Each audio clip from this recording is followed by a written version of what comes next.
So the Indian, I just begin by introducing these texts. These are a set of texts which I chose from for the fact that the question of freedom is what I am sort of using as the running theme of the intellectual concerns of Indian, stringing them together to give them a single sort of thematic continuity, is to concentrate on the question of freedom, because throughout the 20th century, in fact, that is a very significant concern, right? So even in the 19th century, you already have beginnings of a certain demand for freedom, but essentially nobody thinks that the British are going to go away. So they kind of treat it as a permanent situation. British are here, and within the British Empire, they try to gain some freedoms, a few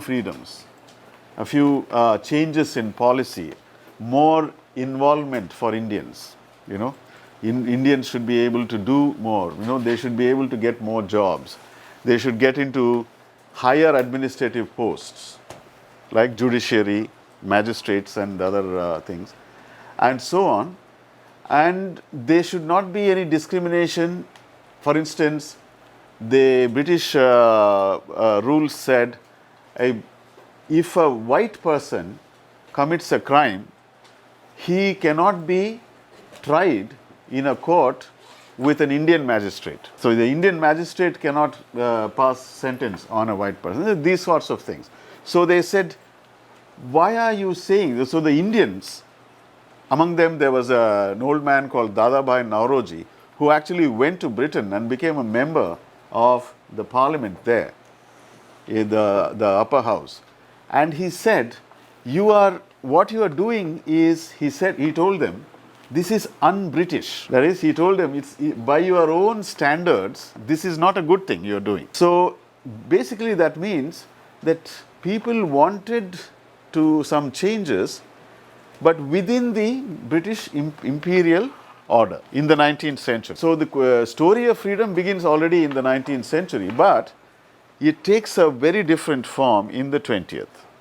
That is, people start talking about Purna Swaraj, that is complete freedom, that is self-rule. Swaraj means Swaraj, self-rule. So that is the sort of theme until the attainment of independence in 1947, the adoption of the Constitution in 1950, and even afterwards. Because afterwards what happens is various social forces in independent India are in a state of constant conflict with each other.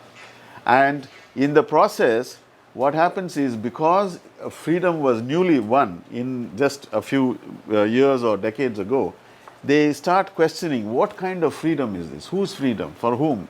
Is it the freedom to exploit the people, and so on, right? So so throughout the 20th century, freedom becomes an issue. So is that ready? Yeah. So in that whole story of freedom, the thinking about freedom in India, the middle class is a very, very important class. Because after all, it is in the middle class that the ideas of freedom even emerge, right?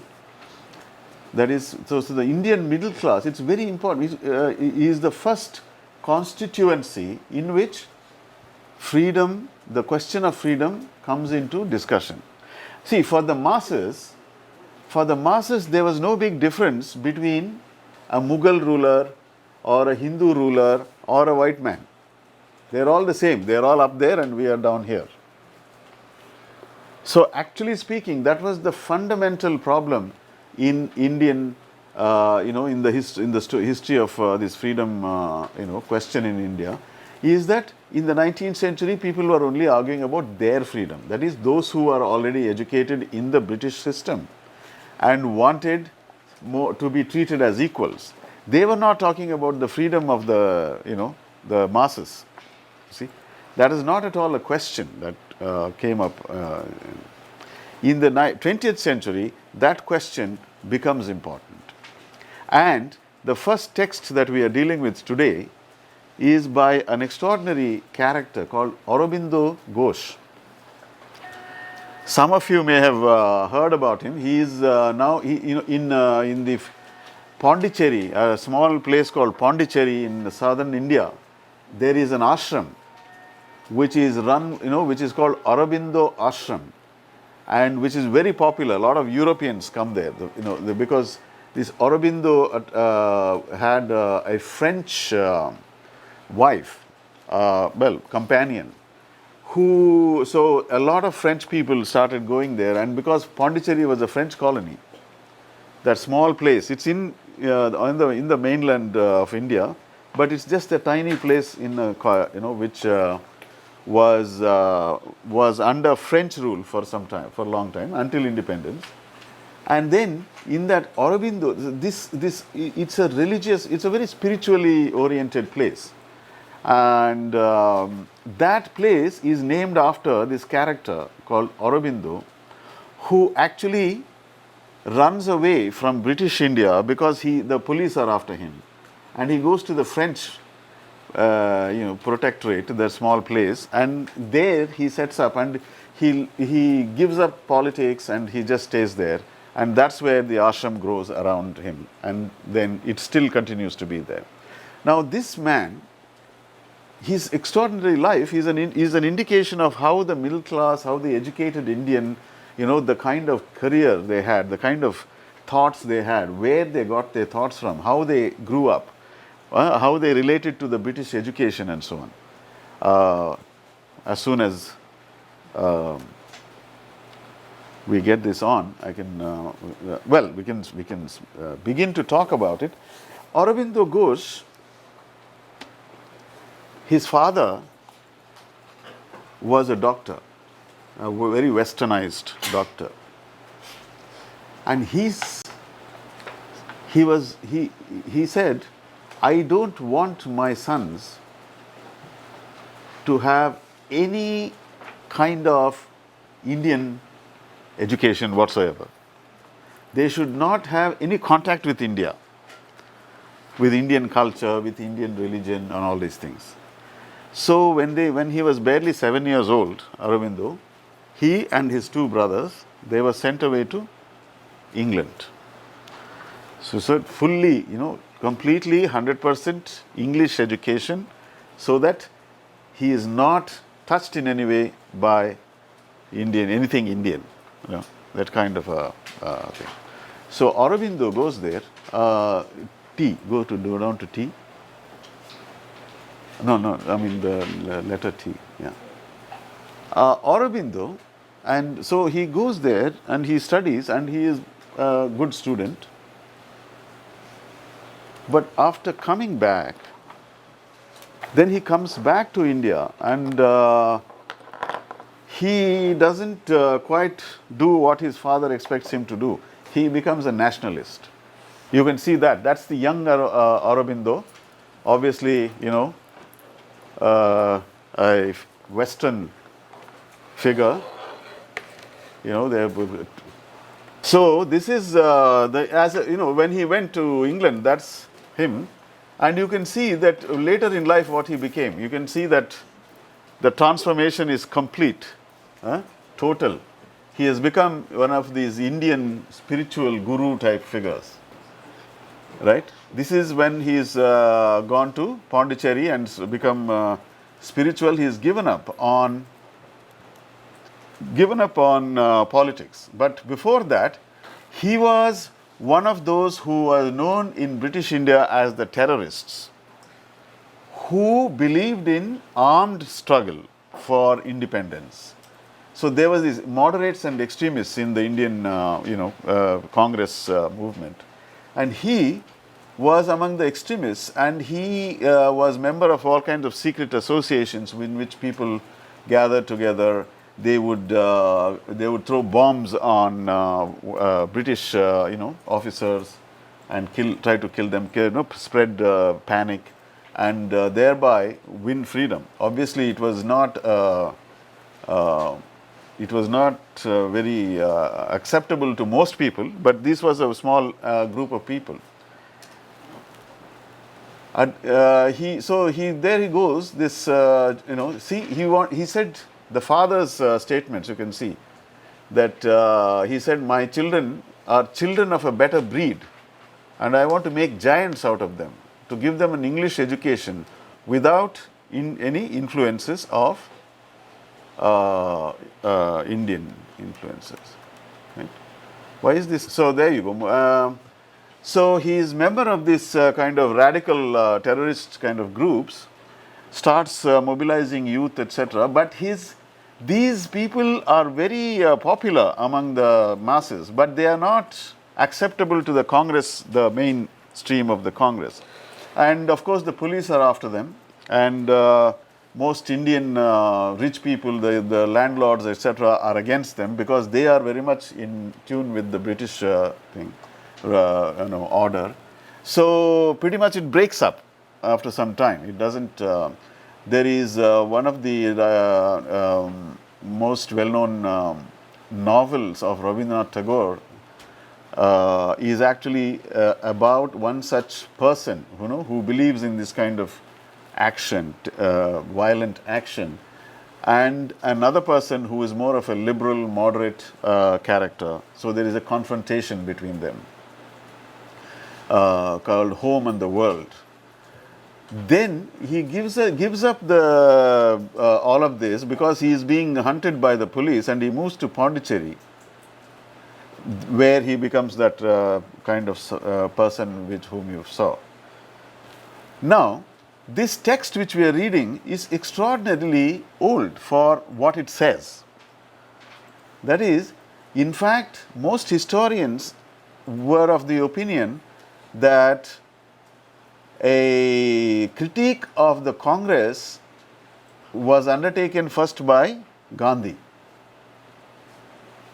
who said, that only in the 20th century did people realize that Congress was a middle class organization, it had no mass following, and that it was a useless place. And therefore Gandhi came and then turned it into a mass party. However, you see in this essay, New Lamps for Old, of which this is an extract from this book, right? A cheap, shoddy import. That is the essay by Aurobindo. And he says very plainly, and this essay is written in 1893, although it was only discovered in the 20th century very late by historians. And not many people read it at that time, but he wrote it and he published it in a journal. He says, it's not a national party at all. The Congress is not national. And he says it's not because it doesn't adequately represent Hindus and Muslims that it's not national. In fact, very presciently, very early, he says Hindu-Muslim issue is not really a big issue. That's not where the real problem of Congress lies. He says the Congress has no mass following, right? And he says democracy is what we are, the ideal that we are looking for.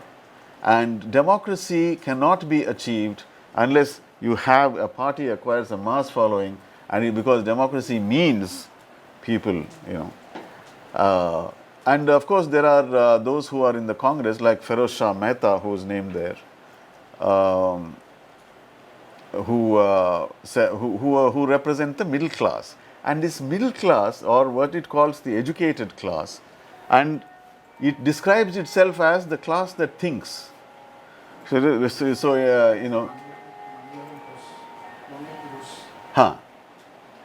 he'll come now. So he says the class that thinks. He says we think. The rest of the people in India, they don't think because we are educated and we think. So therefore, we are the ones who must represent everybody, and we are the Congress. So who are this middle class? There it's his answer. His answer is they are journalists, barristers, doctors, officials, graduates and traders who have grown up and are increasing with prurient rapidity under the aegis of British rule. It's a great middle class machine. He says this middle class machine is only representing its own interests. So it's representing its class interests, but it's claiming to be representing the entire nation of India. So he questions this claim.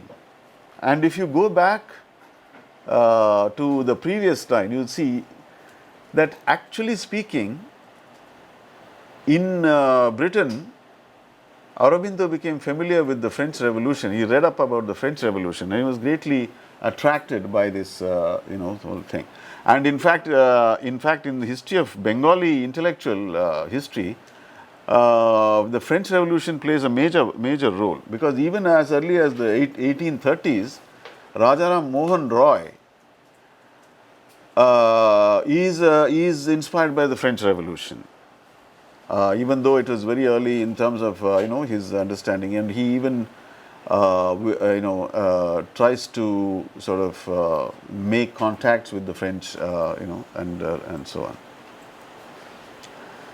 So the French Revolution is behind some of these kinds of critiques that he mounts against the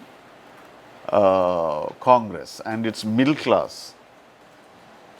Now, so we will leave that aside. Now, the next essay which we read. Okay, so but of course, as I said, once he goes away to Pondicherry, he becomes a spiritual figure. He ceases to play any role in the freedom movement. Now, this one, you can see the title of this essay. The next one is "The Carriers of Enlightenment, Freedom, Progress, and Prosperity." This is an essay which appears in the Bengali, a journal called the Bengali, in 1911. Now this, unlike Aurobindo's essay, which is a critique of the middle class, this is a triumphalist celebration, a self-flattery, of the middle class, saying, we are so great and we are finally being recognized by our fantastic British government and we are very happy that at last our existence has been acknowledged. Because what the British are saying is that we now need to think about giving some representation in the Legislative Council to the middle class. This is new. And this journal gets all excited. It says, wow, this is nice. And it says, now you can see how what Aurobindo says about the middle class is demonstrated by this essay. Because it is not even making the plea. It's not making a plea. It is saying there is a journal run by the English people in which there is an article which praises and recognizes us, the middle class. So after giving the first, in this essay, after the first paragraph, the rest of the essay is quoted from that English journal. It's not written by the Bengali, the journal. It says, look what they are saying about us. So it's like, they are so grateful and, appreciative of the attempt of this recognition. So the English journal article, which is what the text contains, what does it say? He says that the committee has been appointed to consider giving representation to the middle class in the Legislative Council. So it is for the first time that the British government has recognized the existence of a middle class. And in writing it, what it says is, Western education, Western culture is having a leveling effect on Indian people. You notice the use of the words leveling effect, solvent process, solving is dissolving. That is, it's like all the old established social structures are dissolving. They're becoming dismantled. They're changing. So they are praising themselves for having changed India. Which is attacking India's social institutions and also bringing in economic and political change. And then it says, all modern countries in the world are prosperous and happy because they have a middle class. The countries which don't have a middle class, they are despotic societies. Wherever you have a middle class, you have enlightenment, freedom, progress and prosperity. Wherever society is sharply divided into upper and lower strata with nothing in the middle, you have superstition, reaction, poverty and decay. So this is the, you can see that there is a certain mobilization of the middle class by giving them representation. An attempt is being made of that kind. They name all the great middle class leaders of the past. They said, look at all these people, Ram Mohan Roy, Keshav Chandra Sen, Ishwar Chandra Vidyasagar, Ram Gopal Ghosh, Harish Chandra Mukherjee, Krishnodas Pal, Annada Mohan Bose, W.C. Banerjee. They were reformers, formers of national ideals. And there is also the idea that self-respect. Indians are learning self-respect thanks to this Western education and the formation of a middle class.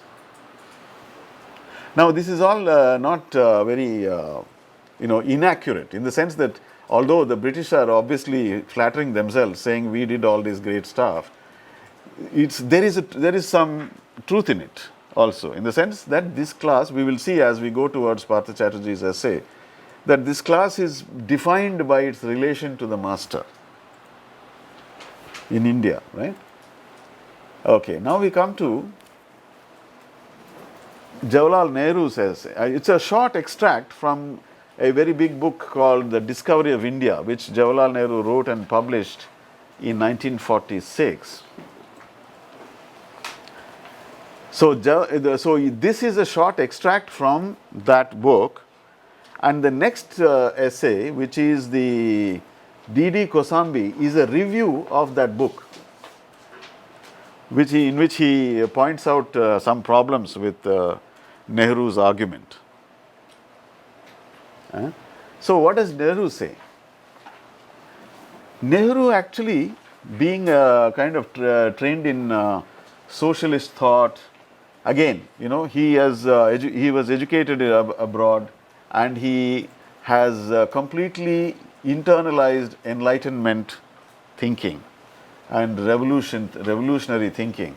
So he has read the socialist thinking from France and so on, even the communist literature and so on, and he's a radical within the Congress. But as a radical, he finds that people like him are actually not very effective. So it's the same story. What Aurobindo says is being again reiterated here in a different way by Nehru himself, right?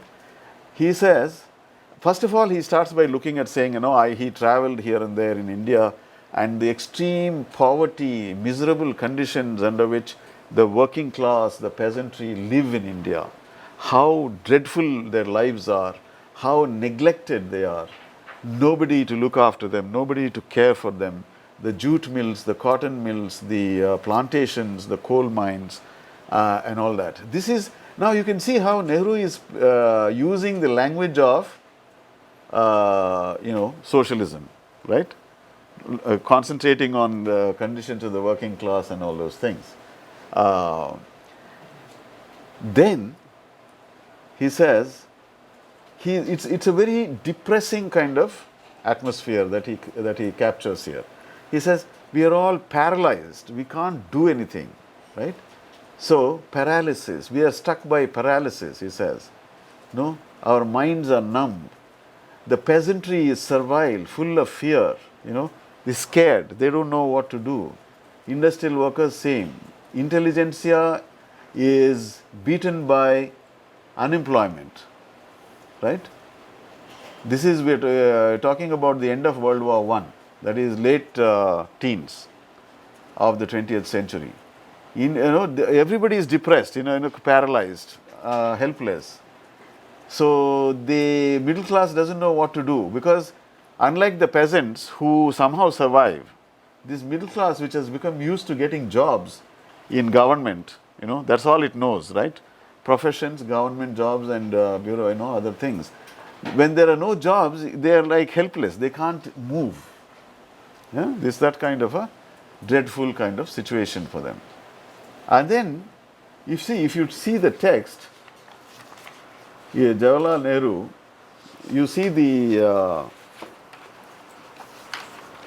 on page, after describing all these problems, you see on page 19, the last paragraph, first sentence,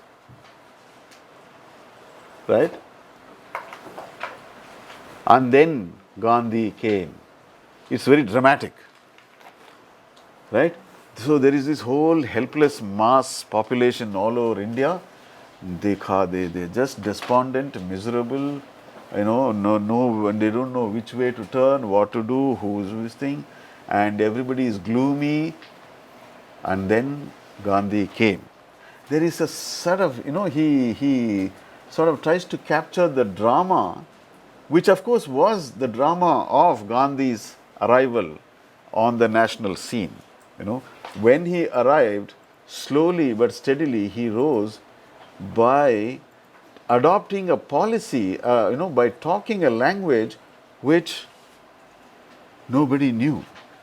Nobody had talked like this before.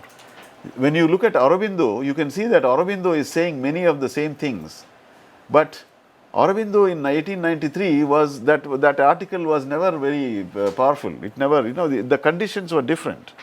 But in the late teens of the 20th century, that is about 25 years later, after Aurobindo, Gandhi comes and he says, I'd like to read that passage to you.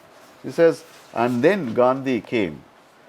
He was like a powerful current of fresh air. I'm reading from this text now, not from the thing. He was like a powerful current of fresh air that made us stretch ourselves and take deep breaths.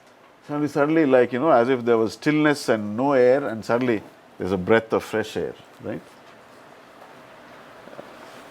Like a beam of light that pierced the darkness and removed the scales from our eyes. So, opened your eyes.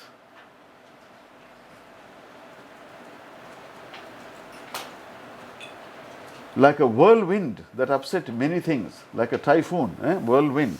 But most of all, the working of people's minds. He did not descend from the top. Now, this is an important thing. He says, he did not descend from the top.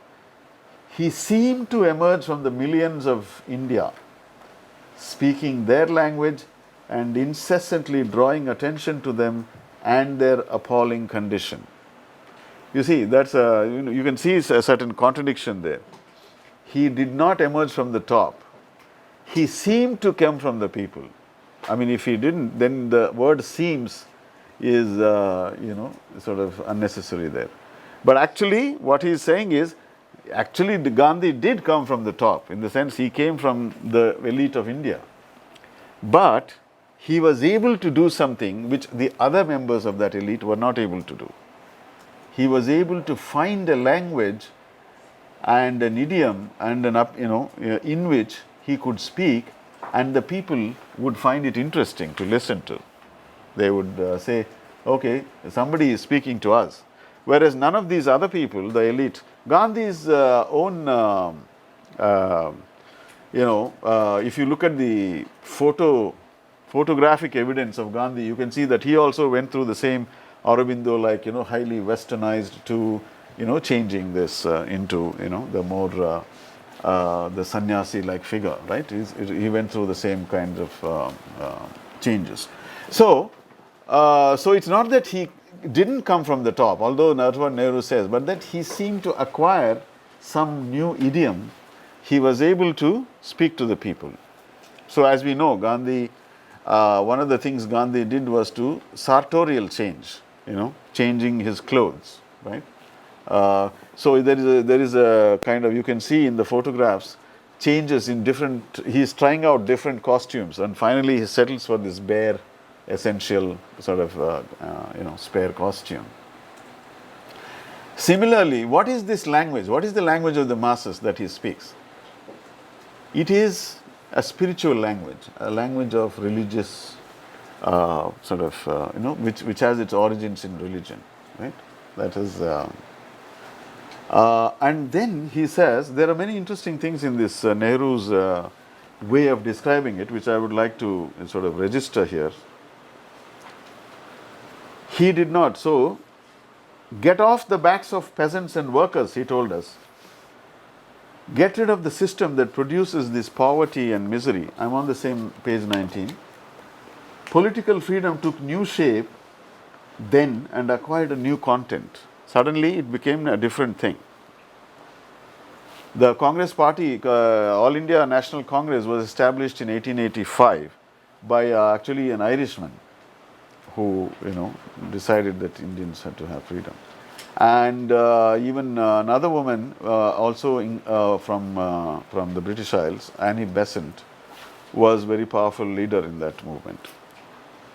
And then Bal Gangadhar Tilak. And so Gandhi is coming after many other leaders have come and gone, and still there. In fact, Annie Besant is still there. She is actually a rival, because she is trying to give this movement a different direction. But there is a sense of fearlessness and truth to Gandhi's, statements, to his speeches. Can I just pour myself this?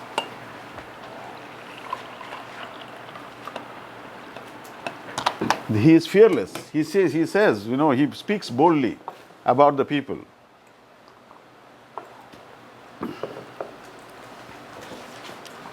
Now, here is something. Jawaharlal Nehru, one of the things about Jawaharlal Nehru, he is always interested in, he always makes psychological comments.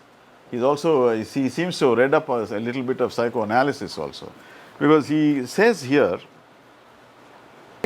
psychological change. On page 20 in the middle paragraph, he describes the effect Gandhi had on this intelligentsia of India.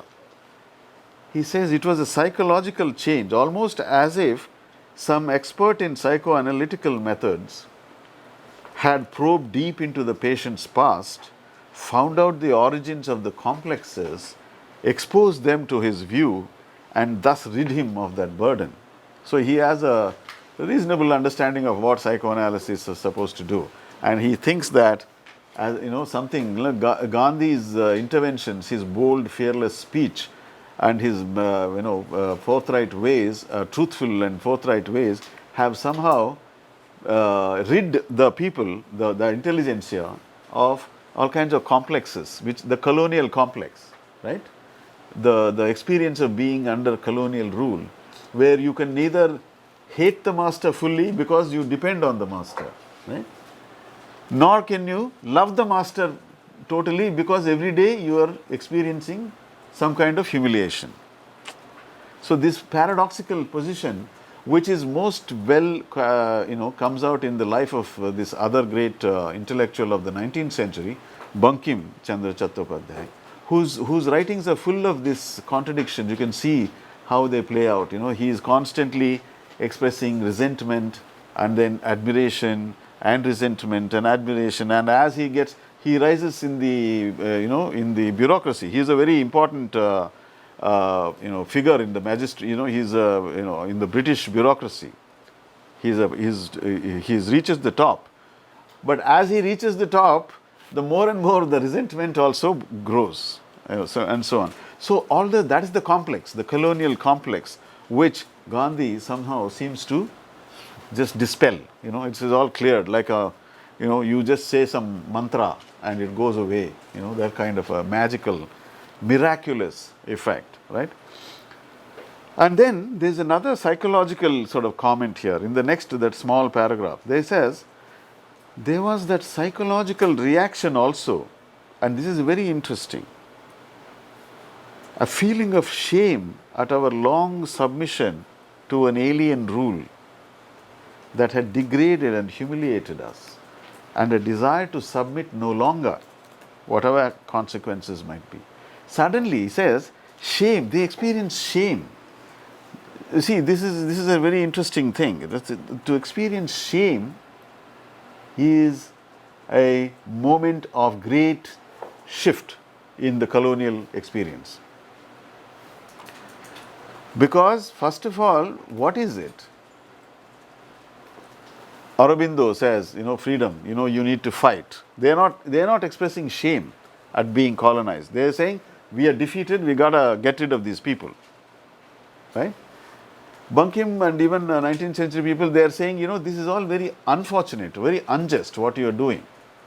You should not do this because it's very un-British, it's very unenlightened, it goes against all the values that you yourself claim to hold. So you shouldn't do this, and so on. Here, this shame is a new experience. And shame, so at the end of this extract, Nehru ends by giving a very long quotation from the Socrates' last, the apology. The apology is a text in which Socrates' friends go and visit him before he takes hemlock and dies. They try to tell him, why don't you go, why don't you run away, we'll make arrangements for you to slip away and go to some other Crete or Sparta or some place. He says, no, I can't do that, and so on. Of Socrates, where Alcibiades, who is speaking, and he says, what is it about Socrates that I want to talk about? He says Socrates used to make you feel ashamed.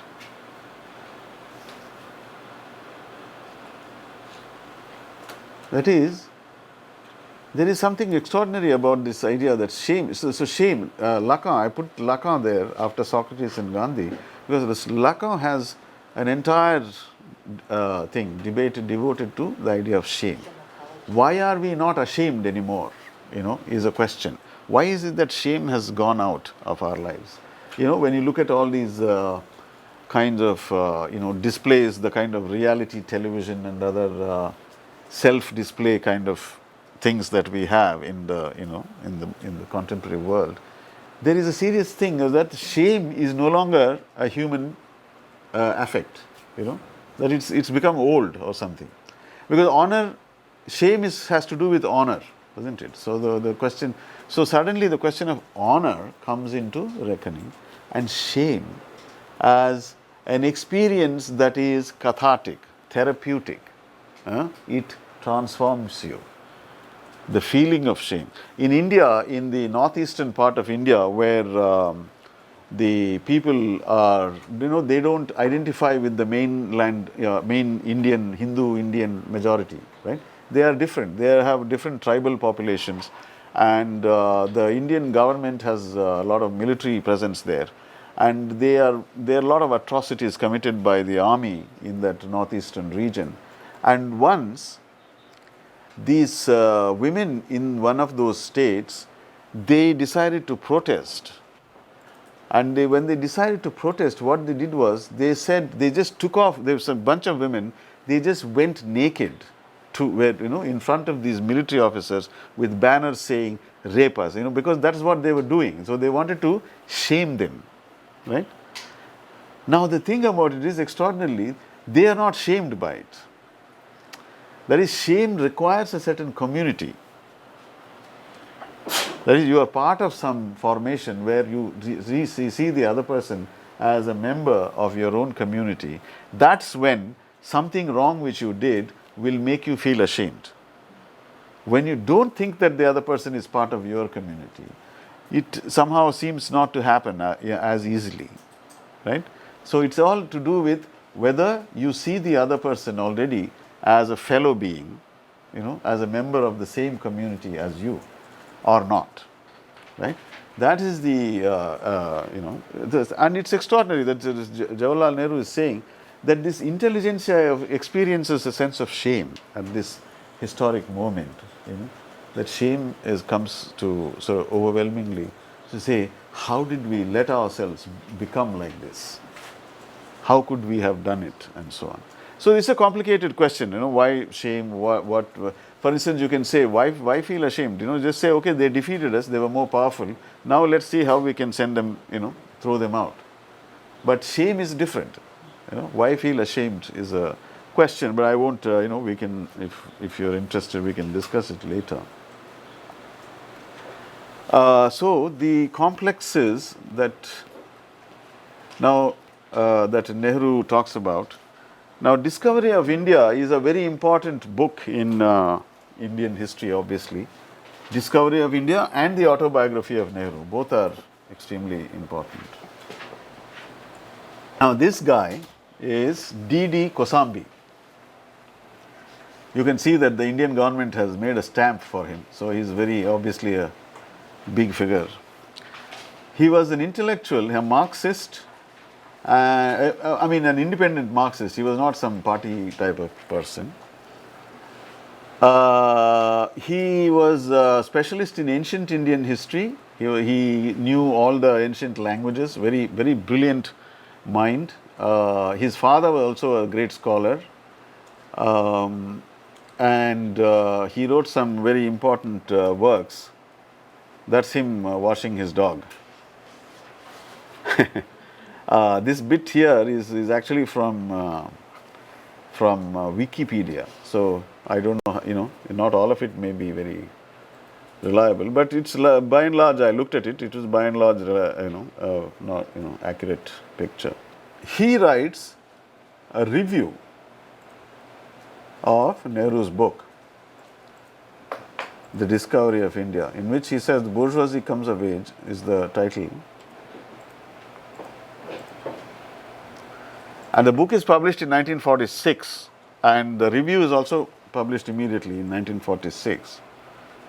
And after praising Nehru, because Nehru was, after all, a great leader with very, commendable sort of policies in terms of, the ideas with which he worked were excellent ideas. But in practice, he was not able to be, to do the things that his ideas required him to do. So that was the paradox of Nehru. So in fact, Dharmanand Kosambi here, D.D. Kosambi shows, some of the failures of Nehru in, he says, and tries to understand the difference between the thoughts that Nehru has and the practical man that Nehru is as a Congress party member. This is 46, 47 is independence. So everybody is already preparing for independence. It's all over, basically. British have already said we are leaving on this date and so on. So Nehru writes this book, which is written in prison. And it's interesting also that in 1942, there was a Quit India movement, and the war was going on. Japan was threatening, India, about to, possibly attack India. And the British were very scared because their resources in India were not so much that they could, because they are fighting another war in Europe. So for them, they had not enough strength to face the Japanese if they were to attack. Right? So the British wanted very much to have some kind of, to get Indian, the leadership of the Indian movement to help, to go with the British. And of course they obliged, they went along. They said, in this particular war, we are with the Allies. Right? They went with the,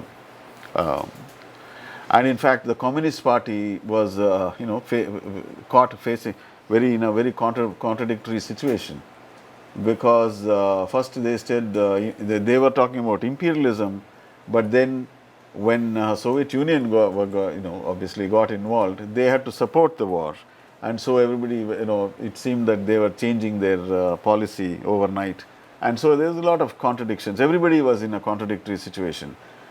On the first, you are fighting for a national freedom, and then you are supporting the very force which is your enemy, right? These kind of contradictions. Everybody faced those kind of contradictions. So it was a very difficult time, and Kosambi actually offers an interesting analysis of it. First, he starts by saying that Nehru has some very uncritical ways of talking about race. He talks about the Indian race, as if it has some qualities, eternal qualities, unchanging. always the same. Yes, I like when Nehru says racial memories are long. And he says, where is the racial memory? What racial memory? We don't remember anything from, the Maurya period or the Gupta period. And, and he says, you go, you go to some place and you say, what is this? So if there are some old ruins, which was probably built in say 18th century or 16th century, and you ask the locals, who built this? They'll say, oh, this is built by the Pandavas in the Mahabharata time. Like there's no sense of history or memory in that sense. That's what he's saying. And then he says, even a statue of a British, colonial officer, they think is Pratap Singh, some Indian king, and so on. So he says, he first of all debunks Nehru's idea that there is something called racial memory and everybody has some remembrance of things which happened in the past. Then he also says, class memory, on the other hand, is very short. And so, he's doing class analysis of the Congress party here. He says there's a commissioner of police who did some very atrocious things just a few months in February, and in May they were all gathered at a wedding and happily sort of talking to each other and partying, right? So in other words, they don't seem to have that kind of memory of who are your enemies, who was the one who actually fired on you, for very long. Within months they forget and become friends again. And then Kosambi says the other problem with Nehru is he doesn't ask why. When he talks about various things, he doesn't ask why did this happen. He doesn't analyze. That's the thing he's saying. No class analysis. So he says Nehru will point out that the British have fought desperately until now effectively against granting India the same kind of social and political rights of which the English themselves are so proud in England. This is that contradiction, right, of British rule, that in Britain you have something else and here you don't give us that same thing. So, but Kosambi's point is, why doesn't Nehru ask why? He just says, look at it, why they don't. And he points out that similarly, even inside Britain, the working classes are not given, freely given all the rights. And also various things which show that class is important to understanding what Congress is. Absence of modern capital in the Muslim community, greater relative poverty among Muslims. That is the reason for the kind of politics that Muslims are adopting in India. It's not because they are Muslims that they are doing what they are doing. It's because their economic condition is like this. Their social conditions are like that, right? They are not educated enough. They didn't get into modern education early. They got to us very late, right? And so and the poverty is very high among Muslims and so on. And Indian businessmen want special privileges in other places, in other parts of the empire. And in South Africa, Indians demand equality with the British, but not with the Negroes.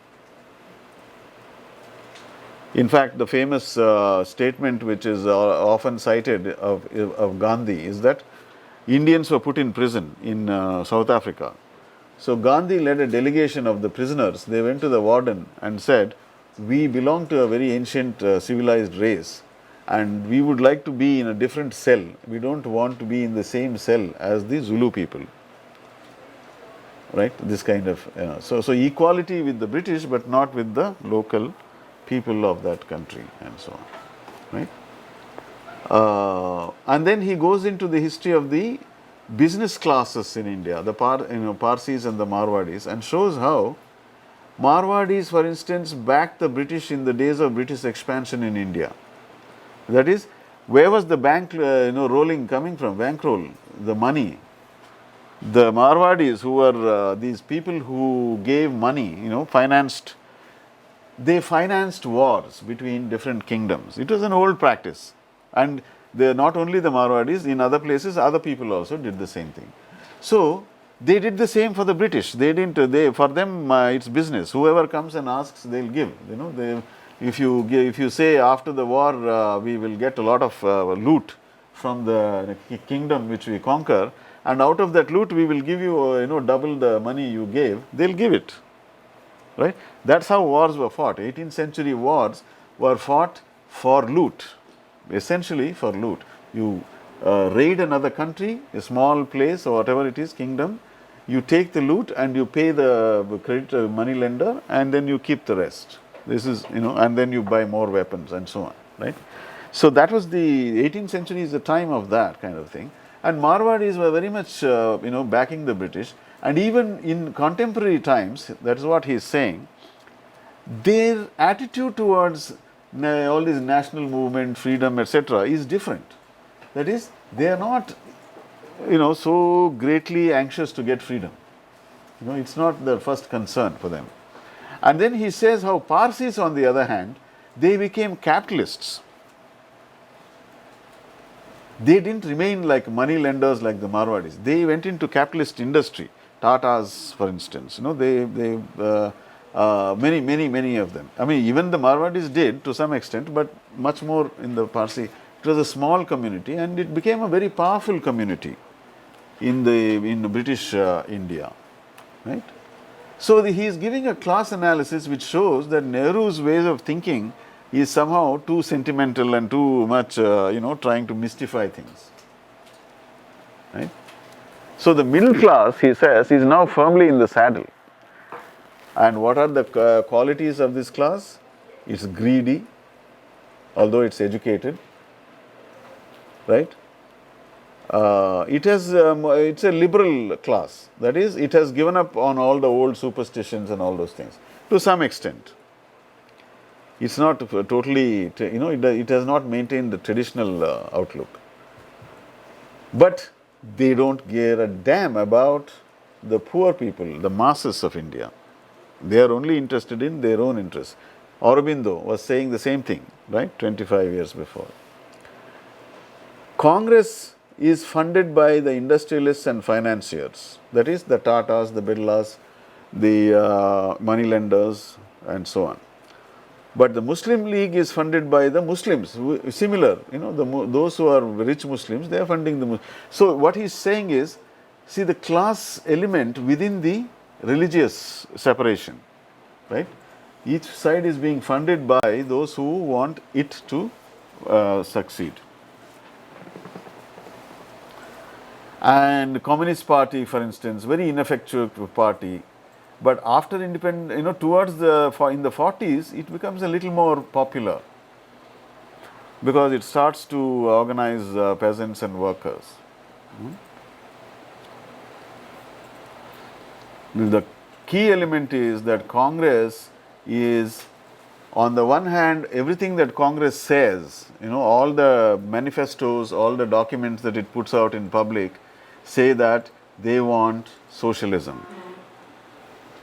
They want welfare state. They want a state which looks after the poor of this country. But in practice, the Congress is only representing the interest, serving the interests of the middle class and the industrial bourgeoisie. This is his analysis. So in Indian history, there is a very peculiar situation where the British were going to arrest all the leaders because they were threatening to do this Quit India movement. They were threatening a mass agitation all across India, powerful mass agitation. Now, Kosambi says that even though they knew that they were all going to be arrested, they didn't say anything, they didn't take any steps. And this is a well-known, all historians talk about it. What they did was, they secretly, went to their families and said, look, I am going to go to jail, I may get arrested, so, here is some money, and so on. They organized their own family lives properly, to secure their families till they return from jail.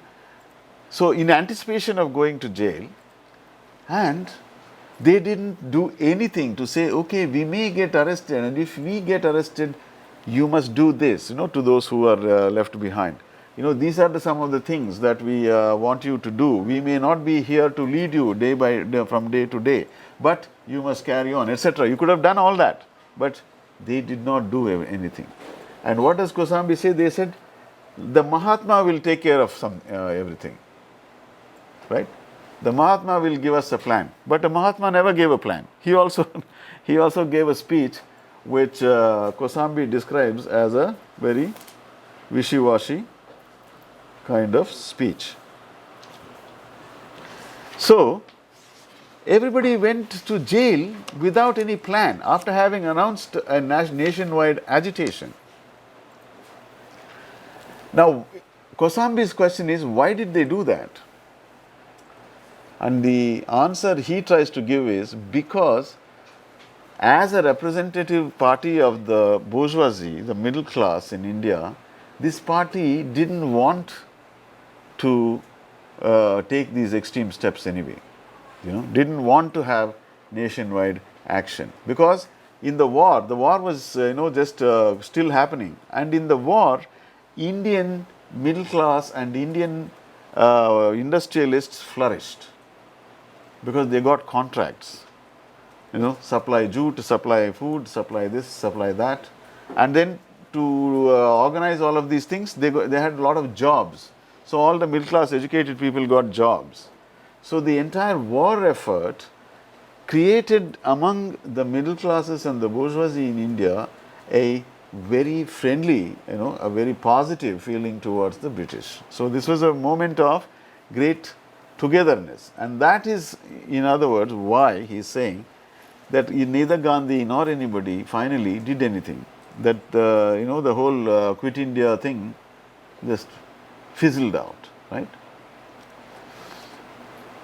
Nehru, he has no doubt. He says, of course, Nehru's, in his mind, he wants to have some kind of welfare-based, state, but his party has other things on its mind. The party is actually something different. Gandhi too is obviously a sincere leader who is a powerful leader who can, but he can be ignored. If he says something favorable, you can take it. If he says something against you, you can just ignore it. That's how people have done. So Gandhi's role also is a very interesting thing, because he speaks most often on behalf of the people, on the larger population. But he always restricts himself to the Congress fold. So he often makes compromises with others in the Congress. So there is a long contradictory history. But it's all of this is happening in the course of, the thoughts of freedom. And, I think as much as the psychological reading given by Nehru is very important, the question of shame, the question of, being rid of complexes, the miraculous kind of change that Gandhi brought in, and the class analysis that this is being given. But we'll come back to, there is more to this whole question of the psychology of the colonialism and so on, which we will see when we come to Partho Chatterjee later. Right.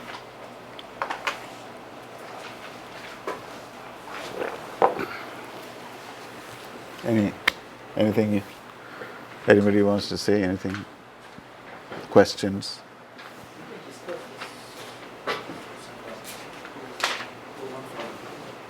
Yeah, sure. Yeah, because so far what we have looked at is texts which are very much in the moment of struggle before independence. The next two, B.B. Mishra and Partha Chatterjee, are from post-independence, very academic pieces. Right? So they will be slightly different. The question of colonialism and the experience of humiliation, I feel that's something that needs to be understood better. And when we come to Ashish Nandi, we will take that up again, because he, in some ways, has a lot to say about this question of humiliation and shame. But At this point, this I have a question regarding the middle class, the definition of middle class. middle class. So far as I understood, it Yeah. seems to be the ones who receives the English education, the ones Yeah, who are able yeah. to read. Yeah. What is Kosambi's actual position, I mean, in relation to the Congress and the rest? Because he is obviously also one of the intelligent Yeah, and yeah. also very well educated. Mm-hmm. And also he received the British education as well, right? Oh yes, yes. I mean, he was educated in America. His father was at Harvard, so when he as a child he was there, and that's where he did some. Yeah. So when he stood up to point out all the Uh, issues Yeah. of Gandhi and the rest of the against, what was his own position? How did he react towards the position at the moment? Yeah. So I guess what's the Kosambi's essay begins with very much a positive account of Nehru. It says, Nehru is a great leader, and I have a personal regard for Nehru, because as a thinking person, Nehru is the one of the finest people who has the largest following among the intelligentsia of all sect, left and center and so on. He is a very central to the actual practical political formation that takes power, because Gandhi becomes very much a symbolic figure afterwards. Nehru is the key figure, right? So everything hinges on Nehru. So by belief and inclination, by his mentality, he is oriented to a kind of welfare society, socialistic in character, not communist, but a kind of middle path, which is socialistic, so something which combines welfare, and so on, with a controlled economy and so on. There's a whole economic history that is associated with that, and a lot of expectations are focused on Nehru, that he will do something. For instance, that he will implement land reforms, which are very crucial to change the rural agrarian social structure, to smash the old sort of landholding systems, and to start some put things on a new platform, to transform relations and so on. Essential sort of changes that he will do it. On the other hand, as Kosambi is saying here, they say, but the Congress is a tool in the hands of the big bourgeoisie. So what is Nehru going to do? How much can he do? One person sitting there he can't implement policy, because his own resolve, he needs to then definitely show his own inclinations. Who are his friends? Who are the enemies? So there is a right, there is a Swatantra group within the Congress. See, the Congress is a big umbrella. It has people on the left, people on the right, people moderates and liberal, sort of center, and so on. And the expectations from these, each side is trying to enhance its own power, and the left within the Congress is looking to Nehru to do something, to go towards certain kinds of radical policies which will transform the society. But there are other forces which want to keep everything in the as it is. Right? In India, there is also the entire zamindari class of British India. They don't want anything to change. So obviously, so this is a position. So basically, Kosambi would be one of those who expects that Nehru will act in a particular way, but is also anxious that he may not be able to do so. And as it turns out, in fact, Nehru ends up being not so effective in doing what he believes in doing, right? Because he, as soon as independence comes, there is a lot of, of course, the circumstances were difficult, right? Because partition was a big traumatic event, right? And after partition, people, there's a way in which a new independent country with a government which has just come into power after such a long period of being under alien rule, and then you have this partition and all its confusions and trauma, the distress and so on, people get defensive, instead of saying any change is a threat, right? Why change anything? Just keep it like this, right? Because if you change something, it's going to get destroyed. So that again is a kind of the if you like, the psychic dimension of this whole thing. To some extent it was there, in the sense that you should not either emphasize only some socio-economic issues or only psychic or issues of something. But both are important. After all, to have a new country means to have new subjectivities, right? New consciousness, new ways of new identities and so on, right? So to that extent, it will sort of it was a traumatic and difficult moment, and some people would say that is the primary reason why Nehru didn't act on the very progressive policies that were envisaged.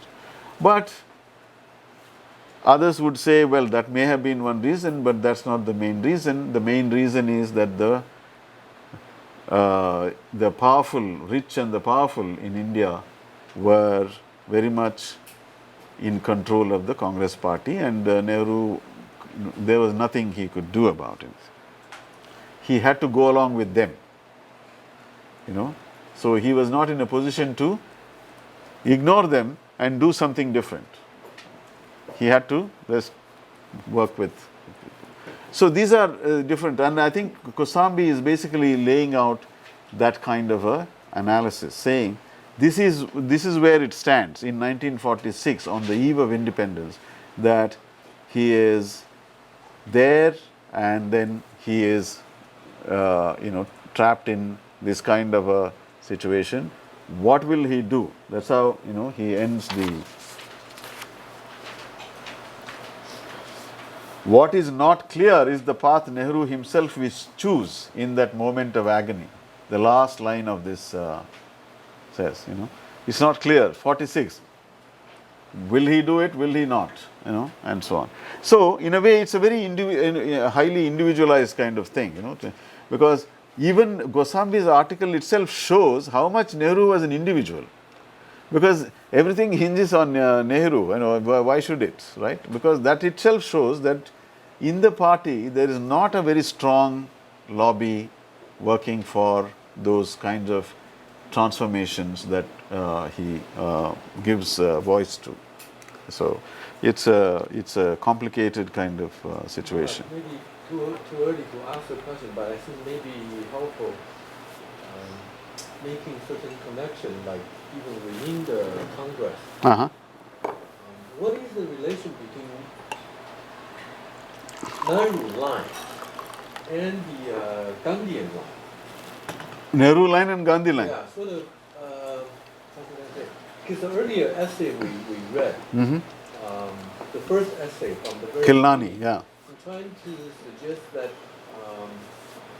Gandhi actually didn't really want to stay. Yes, all yes. political parties. Mm. Right? And then Nehru came in, but these are all within the Congress. So in other words, our imagination would be this is on the eve of the independence. Yeah. So Congress becomes a united front. Yeah. In a way, against the British. Uh-huh. And then, but at that time, so everyone within the situation trying to stick together. That, I mean, that's what I mean by coalition, in the sense that get rid of them first. But obviously, you're saying there are actually tremendous differences within the. Yeah, there are differences. And yeah. so Nehru is able to mediate, in a way, to compromise. And then when people like Kasambi, he's not part of the party. No, he's a scholar. He's And outside. The implications seem to be clear. He's trying to say Nehru actually represent the interests of the bourgeoisie, Yeah. right? In practice. Yeah. Yeah. But this is the situation. So there is no.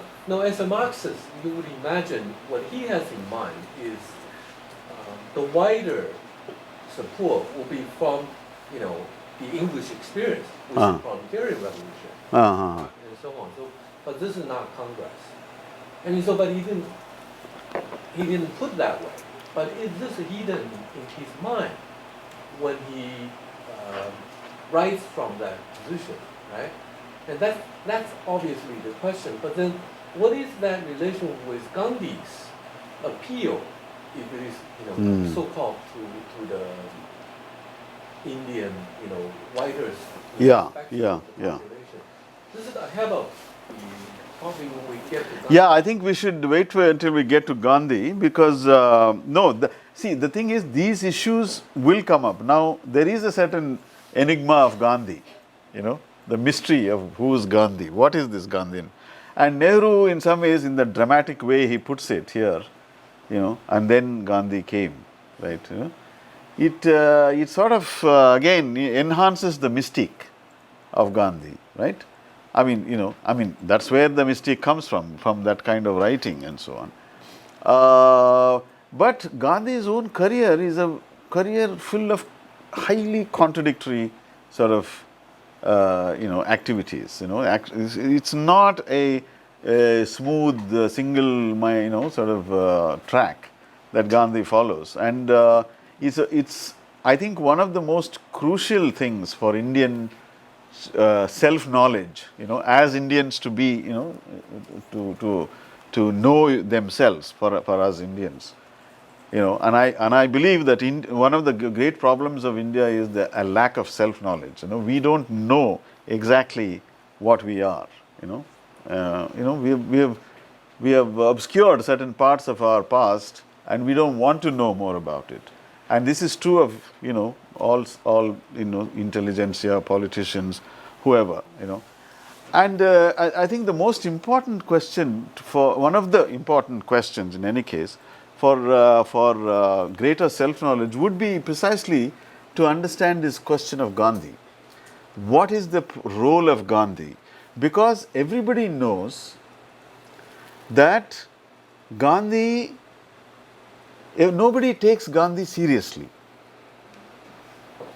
Let's say, Nehru, if you read Nehru, he'll say, oh, it's so, they are all tearing their hair and saying, what to do with this old man? He just, says all kinds of crazy things. He just, doesn't have any, thing. What he does, whatever he wants, and so on, right? So he seems to be this wild, uncontrollable, completely self-willed person, right? And yet, he is some kind of central sort of possession, as it were. He seems to be amenable to, appropriation. But so what is the relation between Nehruvian modernity and Gandhian sort of this anti-modern position that Gandhi supposedly adopts, right? What is the relation? You can say it's an antagonistic relation, right? Because this is modern, completely Enlightenment and French Revolution and socialism and communism and all these things, Nehru, right? Progressive, internationalist. And this man is traditional, religious, spiritual, defends the caste system and it says that if there is an earthquake, he says we had an earthquake because of the sin of, we committed a sin, that's why God made us an earthquake, and so on. It does outrageous things and so on. So you can say they are completely antagonistic. Modern, traditional, right? Modern, anti-modern.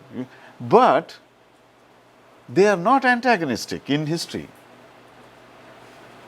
Historically, these are not antagonistic figures at all. See? They are complementary figures. They have always gone together in a very, very, very, very smooth way, with few, hiccups here and there, but essentially there was no great conflict between these two things. And that's the mystery. Why is it so? What is the thing here? Isn't it? How could it be that these are so opposed to each other, these two ways of thinking, and yet they are not, they are perfectly in harmony with each other in practice? This is a great mystery. And the thing about it is that the Gandhi's role in conceiving India, the idea of India, is so strong. There is a structure, if you like, in which that position has to be filled. That position, somebody has to be there, it's as it were. For instance, recently in India, there was a very middle class kind of social movement which started. Anti-corruption, yeah, you're right, anti-corruption movement.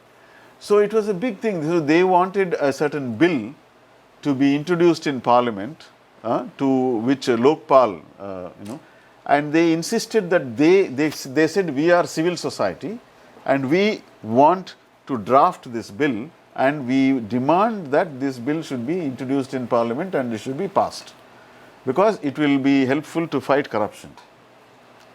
It will fight, it's a good weapon to fight corruption. Now, what is interesting about it is, it's a perfectly middle class movement. Anti-corruption, all the issues are middle class issues.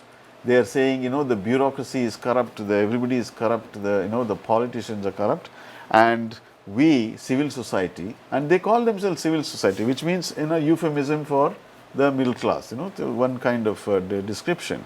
Now, so the interesting thing about the movement was that they went and found a Gandhian who is sitting in some remote village of Maharashtra, pulled him out, brought him to Delhi, and he became the face of the movement. You see, you can't reconcile these two things, right?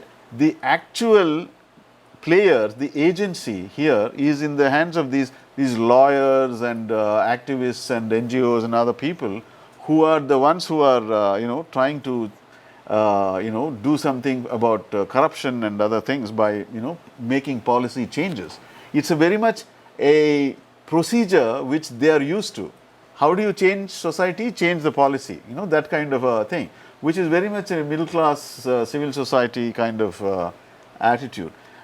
But here is this guy, he is a Gandhian who runs a whole village where he implements Gandhian methods. Nobody can drink, nobody can eat meat or whatever, all kinds of things. So they brought him, he becomes the face of the movement. Why is it? Why do you need, even now, 2011-12, that a middle class movement still requires a Gandhian face?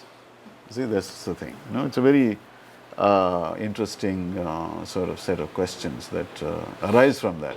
And indeed, Gandhi is not easy to define one way or another. It's that's why he's very enigmatic and a very difficult character to come to terms with. So he goes into the question of why there wasn't a middle class in the pre-British period. Again, remembering that, recalling for our own purposes, that this middle class is the core of the, the class that seeks freedom in a way. The question of freedom first makes its appearance among the middle classes. And as we proceed, we see that there is some way in which this question arising in the middle class, among the middle classes, inevitably there is a certain these kinds of what you can crudely refer to as psychological issues or psychic issues, play a necessary role in this. And one of the things that has to be emphasized is that it cannot be reduced to explanations that are socio-economic in character. That is, obviously in a colonial situation, necessarily there is a supplement of factors which are not completely reducible to the socio-economic, and therefore, but obviously you cannot emphasize only the psychic issues either to the without considering socio-economic issues. But there must be a way in which they have to be seen in combination together in order to make sense of it. So the Indian middle class, so the origins of the Indians middle class, etc. What he is saying about pre-British India, essentially, B.B. Mishra, is that because of the caste system, see, how does a middle class come into existence in ordinary times? It comes into existence because there is a class which is educated, which has acquired some skills, artisanal and other kinds of skills, also reading and writing, and is, lives by the work, by, doing some work of a particular kind. Not menial work, but it's not ownership either. So middle class is, dependent on jobs, etc., capable of,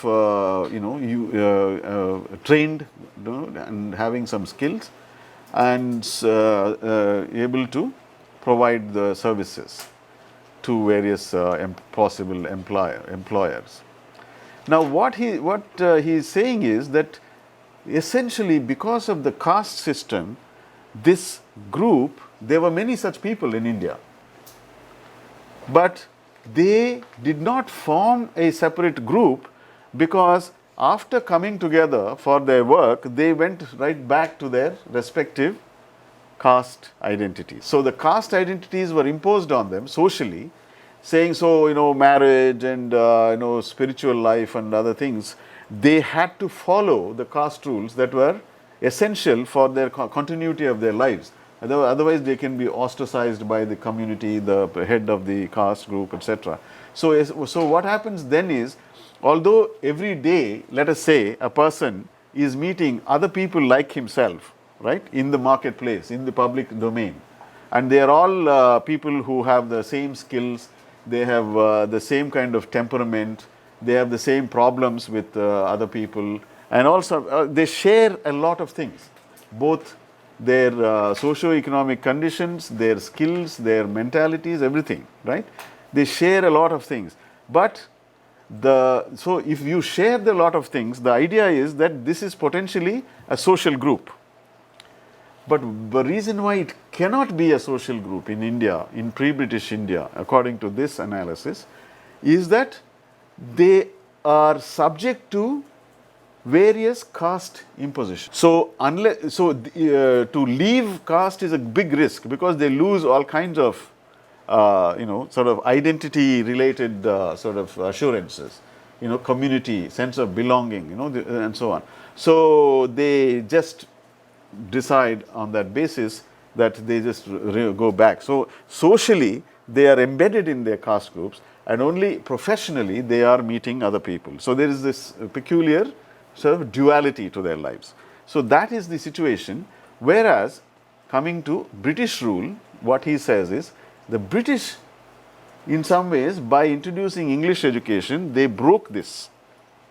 So those who were English educated, so the famous Macaulay's Minute on Indian education, which is one of the important texts of our history, which said what we want. This is a quotation there, Macaulay's, a class which is Indian in blood and color, but English in tastes, in opinions, in morals and intellect. Right? That is what the aim of British policy was. So, this is one thing where a new intelligentsia, a new middle class develops, which is basically serving in various capacities within the British administration and also acquiring professional skills. So, if you look at the next page, you will see that he gives a list of what are the different types of people who are part of this middle class formation in British India. Merchants, agents, proprietors of modern trading firms, salaried executives in banking, trading, manufacturing, salaried officers of a range of institutions like chambers of commerce, trade associations, political organizations, trade unions, philanthropies, etc. Civil servants, and in fact civil servants is a very big group, and members of recognized professions, lawyers, doctors, lecturers, professors, writers, journalists, musicians, etc. So, actually speaking, these are the crucial parts, the civil servants and the professions. They are the core. The others are smaller, less central to this formation. And small peasant proprietors, well-to-do shopkeepers, managers, rural entrepreneurs, students, clerks, assistants, secondary school teachers, etc. So, you have this whole range of small groupings which constitute the middle class as a whole. But as I said, in colonial India, essentially it was the civil servants and the professionals who were the most powerful core group of this entire formation. Then there is a section which goes into the whole managing agency system, which is too complicated for us to go into here. Which basically what it means is that these managing agencies were also recruiting from their own castes or from their own regions and so on. So, it perpetuated the caste system even after the advent of the British. So, the various ways in which caste system is getting perpetuated. So, here we are looking at the sociological aspect of it, right, which is very important, because without understanding the sociological dimension, why just psychic or economic etc. will not be adequate. So, that is his briefly that's what we get from B.B. Mishra, is that first of all, the reason why there is no possibility of formation of a middle class within the Indian social order in pre-British India, and secondly, how the British create a new middle class of which various subsections are there, but most important are the civil servants and the professionals. But how in the industrial sector, the managing system, what is it called, the managing agency system tends to perpetuate caste by limiting the recruitment according to caste and region. So, these are some of the sort of conditions which we have prevailing in pre-British and British times. And the rest, the Partha Chatterjee's essay, which we will come to now, will say something about essentially what Partha Chatterjee's essay is dealing with is those people, the civil servants and the professionals, these those who live in Calcutta, in the urban center, they are doing chakri, as they say, the service of the government service, or professional and so on. People who are learned, well educated, who are reading and who are urbanized, who have lost more or less sort of any intimate contact with rural populations, and who are a kind of middle. Partha Chatterjee gives a very new meaning to the whole middleness. What is middle? About the middle class, right? So, this whole way in which they are actually middle in a very important sense, which is which has both ideological, psychic, and other kind of consequences. Right? So, what does he say? Essentially, what he is suggesting is that being defined, this class defined itself as a mediating class. So, middle is actually mediating in a interesting sense. It's a class that considers itself to be mediating between British on the one hand and the uneducated masses on the other hand.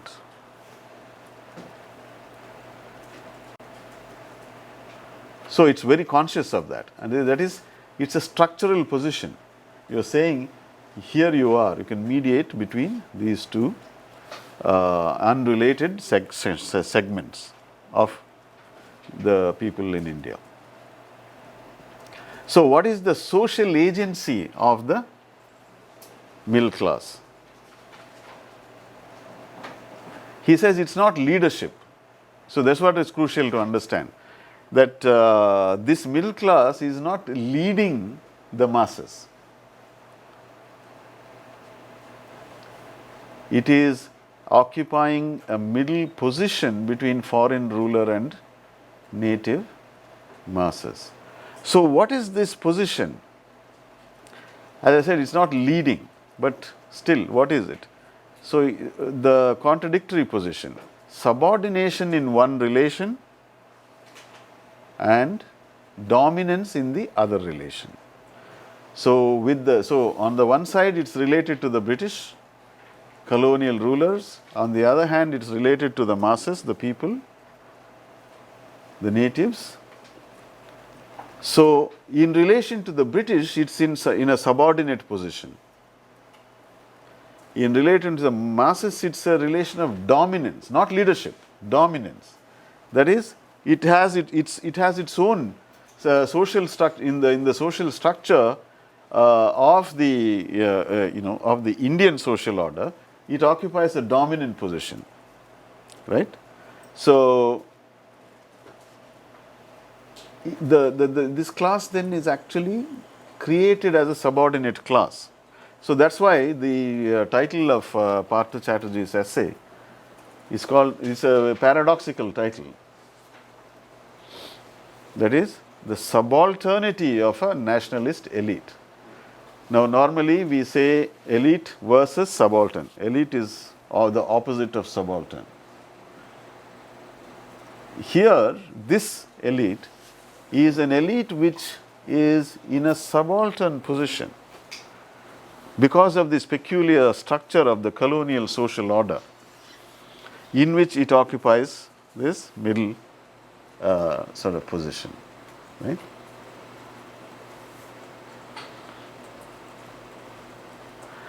So, this subordination, this middle class experiences subordination. It is dependent on this subordinate relation for its own survival, because it's actually brought into existence for a subordinate purpose, a relation, in order to serve the British, right? It has no other existence other than to come into to be there to serve the British. That is why the education is provided, and then afterwards the jobs are provided. So, everything is contributes to make this class subordinate. But as it becomes educated and it acquires ideas about equality, about European enlightenment and other kinds of things, as it develops a sense of self-respect, right, which we saw in the earlier texts, that self-respect was one of the things that was that the Bengali, the editorial statement, it said people are acquiring self-respect. As it acquires self-respect, it starts to feel that its subordination is a very something painful, some sense of it should be different. So, that's one obviously one area where the quest for certain kinds of privileges, freedoms, etc. begins to happen. But what it does is, its contestation of this relation was to be premised upon its cultural leadership of the indigenous colonized people. Cultural leadership. Cultural leadership, so it wants to acquire leadership. So far it's not a leadership role.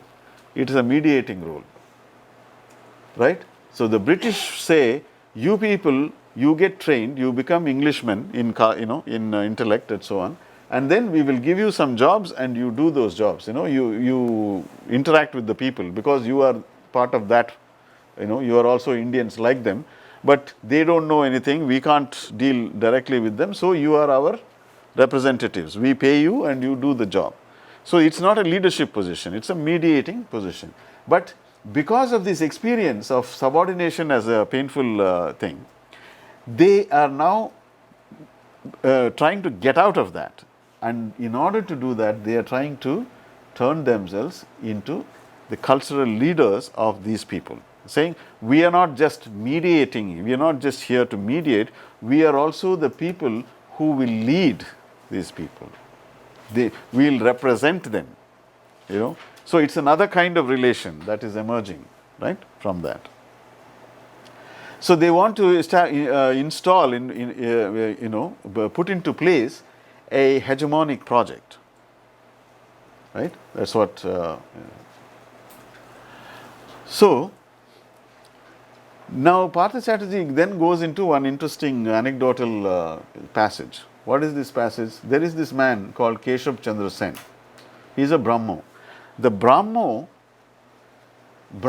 is a religious reform movement which introduced the idea of a Unitarian spirit, that is, no idol worship, no divine, no God in any personified way, but a kind of divinity which was non-personalized, non-idol, based, and also incorporating certain rational sort of thinking and etc., and sort of trying to reform Hindu society away from idol worship and other kinds of superstitions into something which is more, more reasonable, more, sort of genteel, more rational, and so on. More spiritual rather than ritualistically religious. So Keshav Chandra Sen is one of the big leaders of this. It's a very small movement. It's not there are hardly many people there, a few thousands. What he does is, so they find that their movement is not very popular among the masses, because masses are not, very interested in this godless, religion. What religion is this? There is no God, nobody to worship. You put a camphor or things and so on. So obviously there is not much Hindu.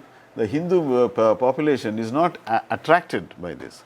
So that's why you have this whole passage where Partha cites Keshav Chandra Sen writing about and thinking about the fact that this is happening, and that somehow he feels that the Brahmos need some kind of new infusion. Something has to change. So Brahmo starts showing interest in the Hindu religion, and why is it appealing to the people? And at that time, this man called Ramakrishna Paramhans is how he came to be known.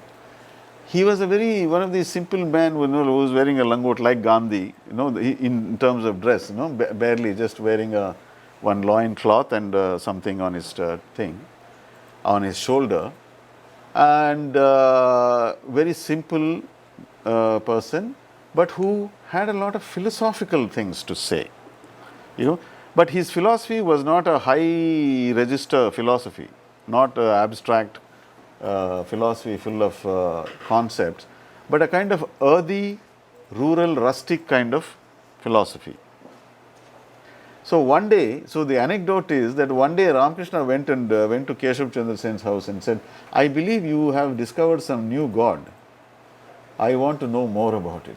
So obviously the Brahmos had not discovered any new god. They had just removed all physical, sort of idols and created this new spirit. And so after this encounter, Keshav Chandra Sen starts writing in 2 journals, one English, one Bengali journal, about this Ramakrishna. Now, up to that point, Ramakrishna is not he's like there are thousands of such, spiritual figures in India.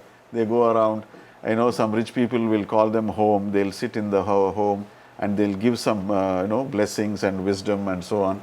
And then they are, given food and money and sent off, many people. In fact, nowadays, there are a lot of these people who claim to be sadhus, they go and the rich people call them to their homes, then they'll steal something and disappear. That's more common nowadays. But, there were some, real, genuine ones, and there'll be some frauds and so on. It goes on. So Ramakrishna was not, was an ordinary one of those many thousands that you can find in India. But after this, that's what Chatterjee is suggesting here. These people took an interest, and therefore, suddenly in Calcutta, a new phenomenon happened. It's like a cultural, popular culture phenomenon, if you like, something that happens in our midst today, suddenly something becomes a craze, right? That kind of a thing. In Calcutta, there was a Ramakrishna craze, right? Everybody, all the middle classes started going to his pravachanas, his meetings, his assemblies. And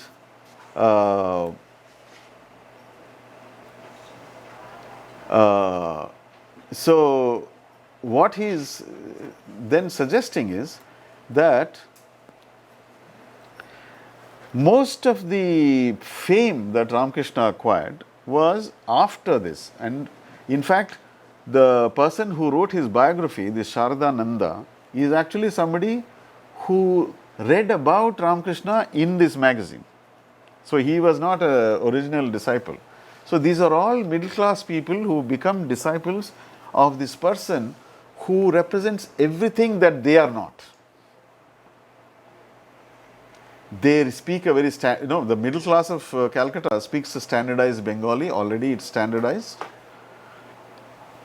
They are totally, sort of urbanized. They have very little to do with the rural. Socially speaking, they are not structurally a part of rural life, even though they may have some contacts.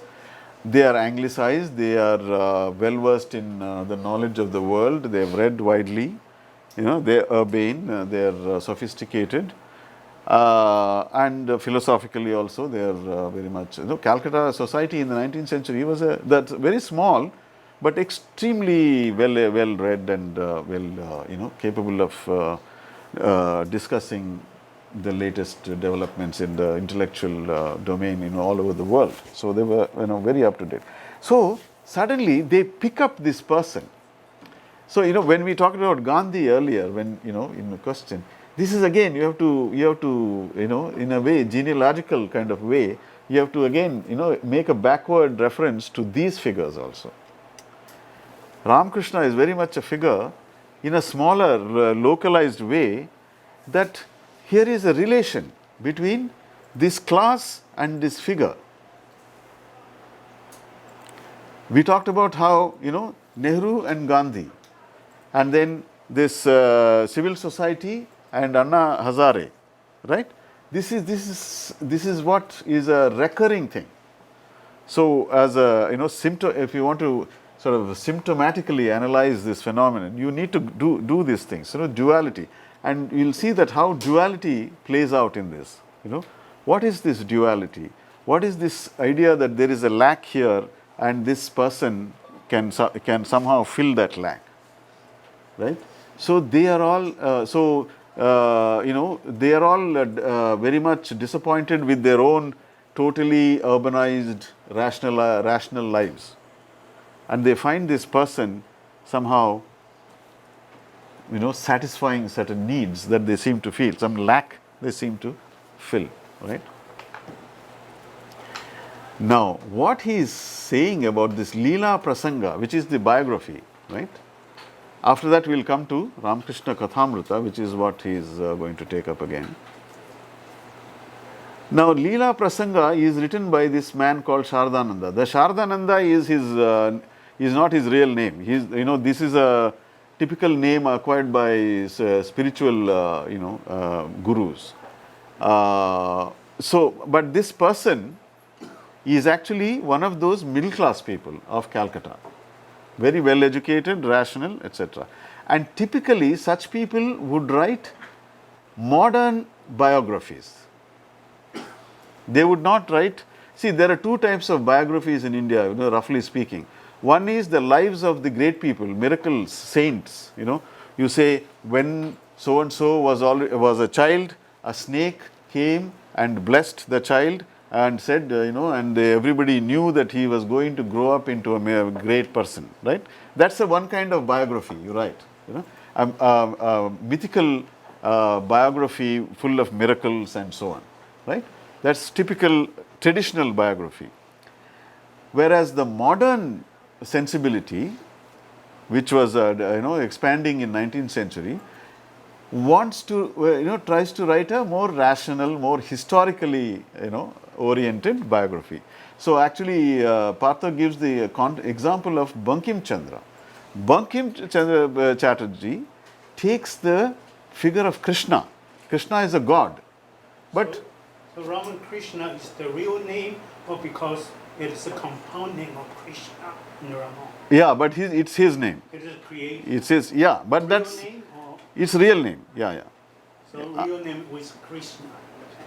Yeah. Ramakrishna. It's just a name. It doesn't. The compounding happens very routinely.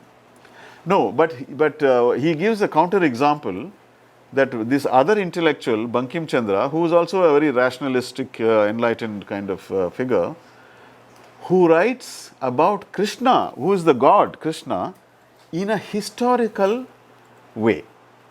He tries to make Krishna into a historical figure. So what is Partha saying here? He is saying that because they were modern, sort of, they developed a modern consciousness, somebody like Bankim feels that he should write about mythical figures in a historical way, because that's the modern spirit. But here this Sharadananda is writing the history of a person who, biography of a person who was just lived, it's still in living memory. He writes it in the style of the old biographies. Leela Prasanga, the very title, it says, the Leelas, the Mayas, the miracles and the greatness of this person, which is full of miracles and other things. So in other words, what he's saying is, this is a person who, the writer is actually somebody who developed a modern sensibility, but there is a deliberate act of returning to an older style of biography. So this is duality again, that whole duality.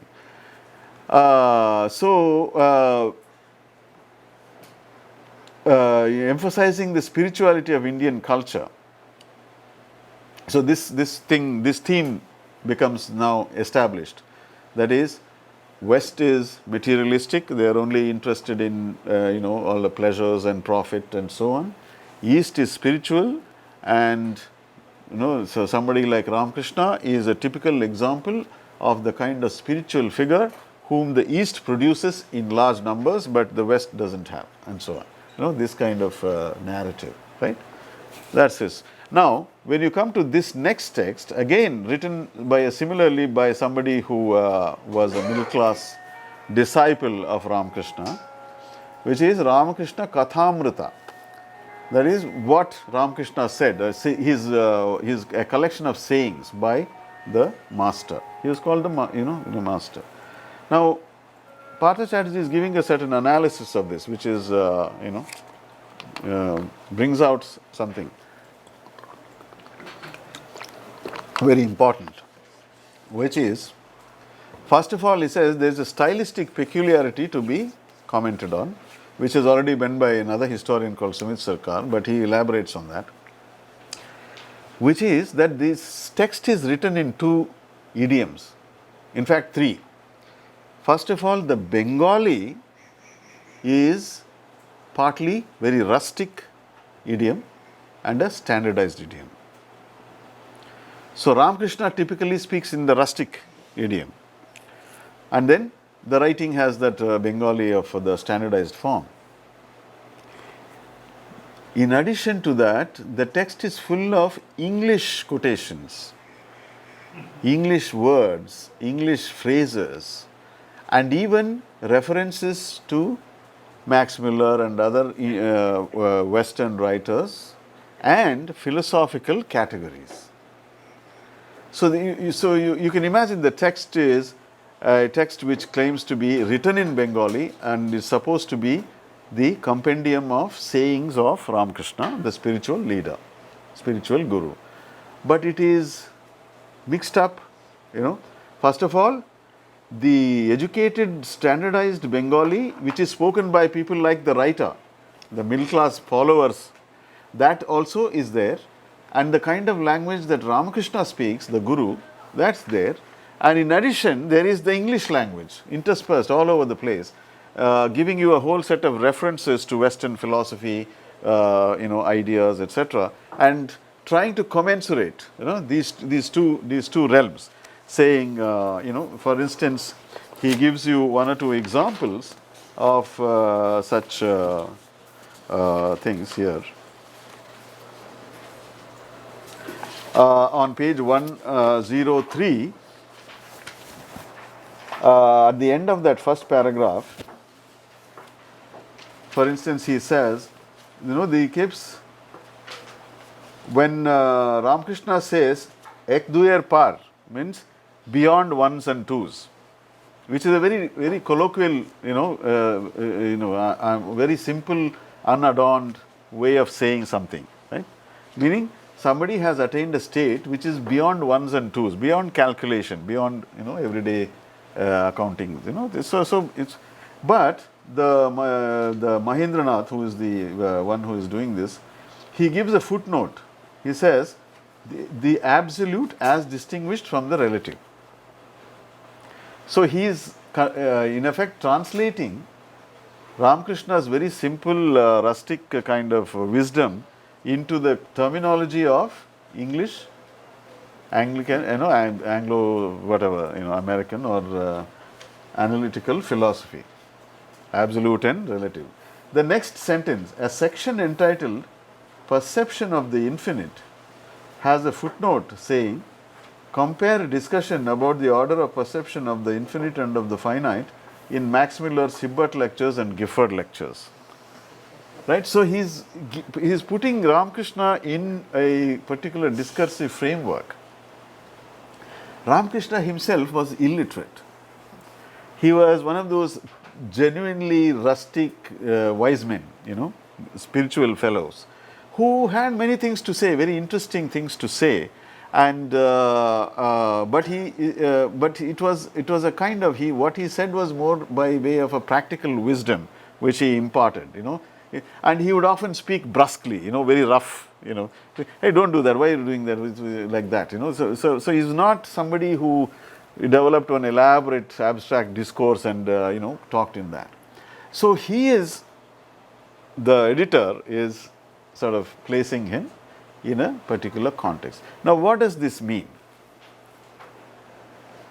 So, first of all, there is this need to identify somebody who is so different from you, right? So, there is a kind of complementing kind of role here between these two sections, the urbanized section and this rustic, there's something. But on the other hand, this person is being embedded in a discourse which is this Western discourse to showcase this man.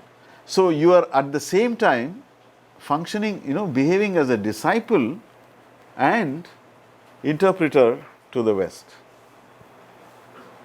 Right? It's a peculiarly dualistic kind of position that he is occupying there. As then Partha goes on to say in the section called the prison house of reason, for the colonial middle class, the discourse of reason was not unequivocally liberating. That is, the discourse of reason was very attractive, but then you didn't feel liberated necessarily when you followed that discourse, because it carried the implication of the historical necessity of colonial rule, because it implied that somehow you need colonial rule in order to get enlightenment and reason and then become better people, right? And it seemed to condemn indigenous culture as the storehouse of unreason. So the Western reason will say Indian culture is the storehouse of unreason. It has nothing, to offer. It has nothing of value. So as a compensatory gesture, here is a discovery of a figure, a saintly figure, who can speak in his own rustic idiom. He says things which are as profound and as significant, as philosophically valuable as some philosopher of the West. So then the question of fear. Fear is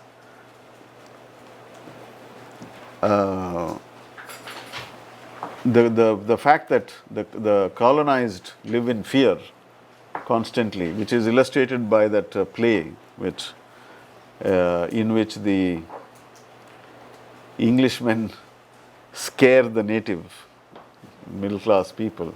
Right? And then this very interesting notion that freedom is redefined in this class as a freedom in consciousness.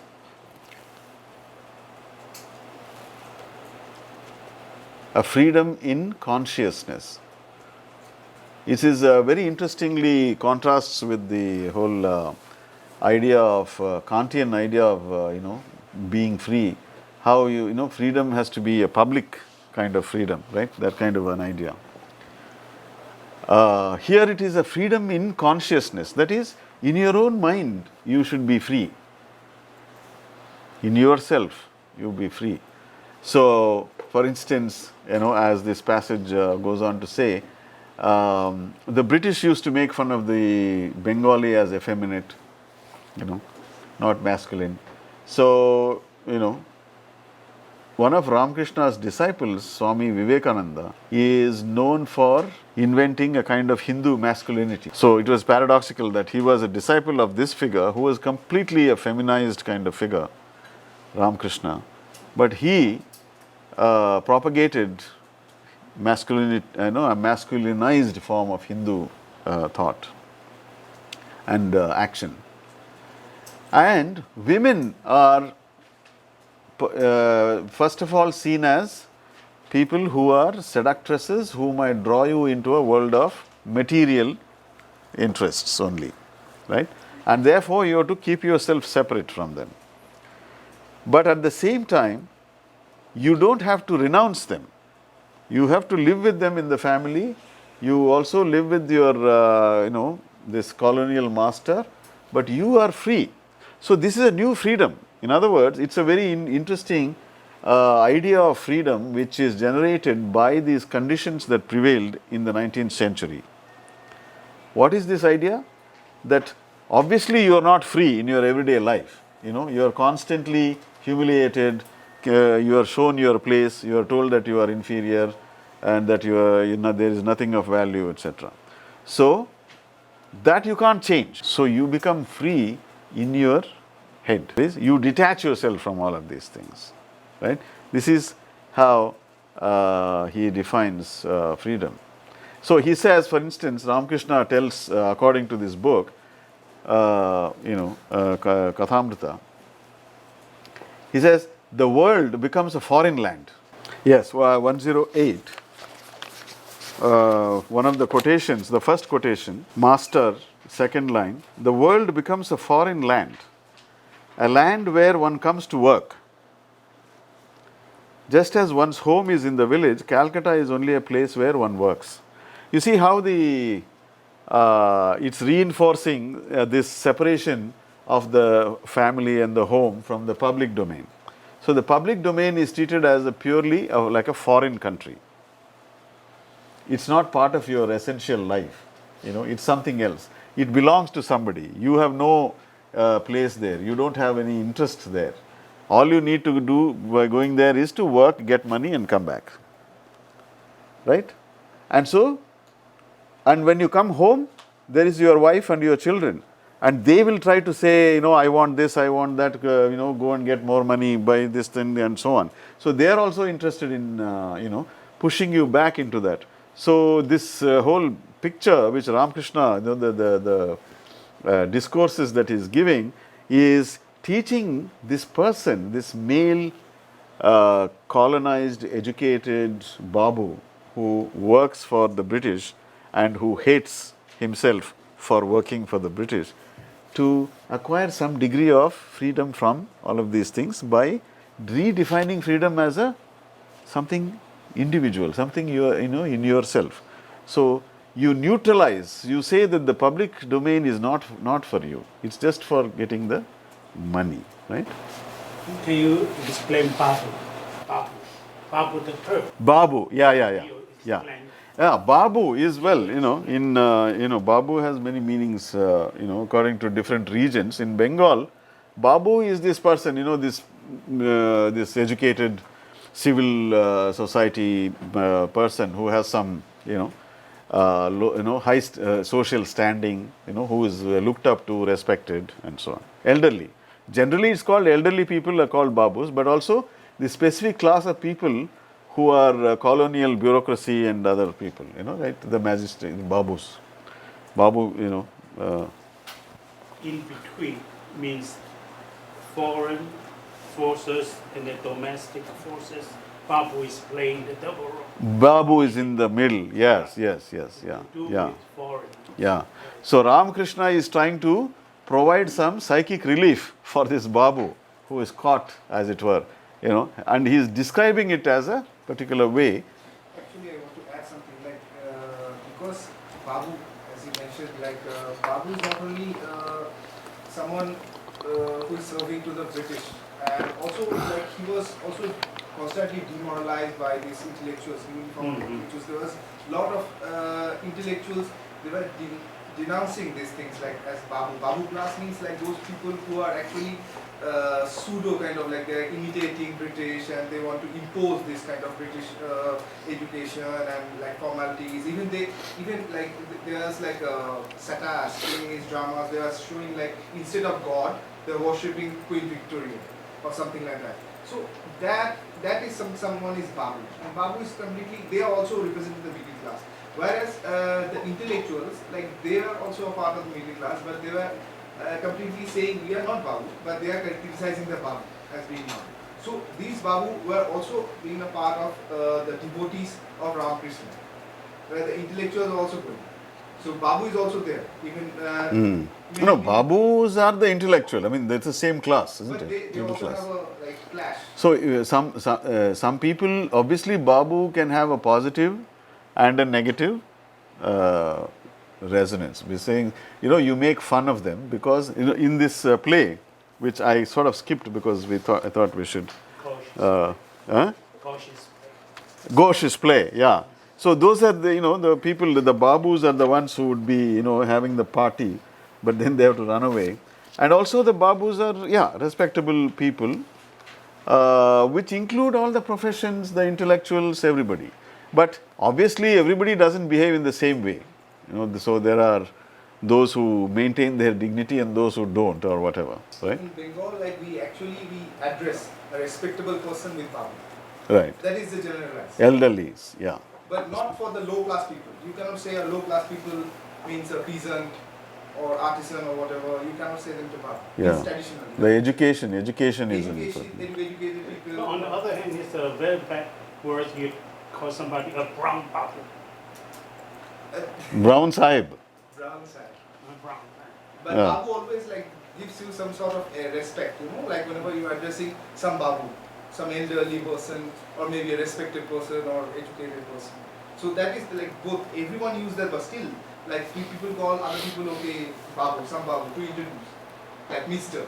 It's kind of like Mister or something like that. But that is also very very masculine. Babu never goes for the feminine. Babu is a male. Right. Sorry? Is it a nationwide for people to call Gandhi as a Bapu? No, that is Bapu. Bapu is from a different language, and it means father, basically. Yeah, it's a endearing term for father. Children say father, Bapu. So that's that's also worthy of discussion. Why that way of calling him Bapu emerges. Because Nehru, for instance, would often refer to Gandhi as Bapu, right, and even address him as Bapu. So it's a when later we should discuss that, because this position of the father that he occupied is interesting. So as he sums it up, this whole thing leads to a separation of inner and outer self. The inner self and the outer self.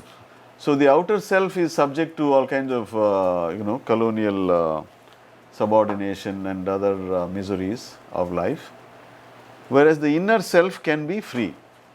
And the other term is public and private self. That again is that the private self is nobody can touch it, whereas the public self has to go through certain motions, do certain things which are required, and so on. So it's a very peculiar sort of discursive resolution which is found within this class for this very the difficult, insufferable conditions under which they live as subjects, with a sense of achievement, a sense of somehow having moved into a completely different, more exalted realm, but on the other hand, not feeling that it's not really working for you. So the public self of the intelligentsia, he says, is rationalist and modern. It does all these things. It's very competent. Bankim Chandra, for instance, was a brilliant, bureaucrat. As an official, he was excellent. Private self retreated from a failed hegemony. That is, the private self says, okay, I can't survive here. I'm going to, retreat into my spiritual inner domain. So it's a solution found for a peculiar colonial problem under certain conditions. The conclusion of this essay, he goes into three themes, as he calls them, Partha Chatterjee. Three themes. What are they? One is, these are interesting because these actually tell us a lot about what happens later in Indian cultural history. Because one is the appropriation of the popular. That is, what has happened here is that the middle class has appropriated the popular. See what, Ramakrishna represents the popular. So, although Ramakrishna is the guru and the middle class people are the disciples, what Partha Chatterjee is saying here is the middle class has appropriated the popular. So, it's that's what we should remember when we think about Nehru and Gandhi also. So, Gandhi is the guru, Gandhi is the leader, Gandhi is the father. But in a way, by this kind of logic, it seems that you could say that the Congress as a class party has appropriated something, So, whether or not, well, it's a question.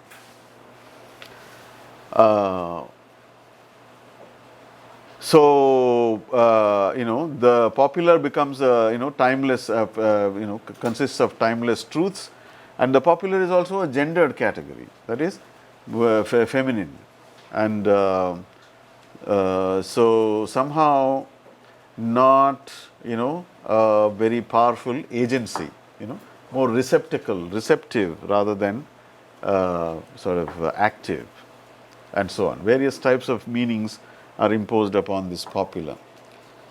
Two, the class Gendered here means what?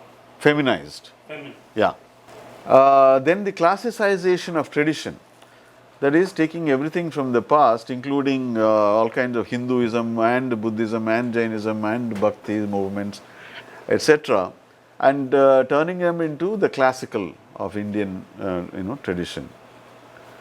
And of course, what becomes difficult in this process is because it's a Hindu majority, it's a very Hindu process that we are following here.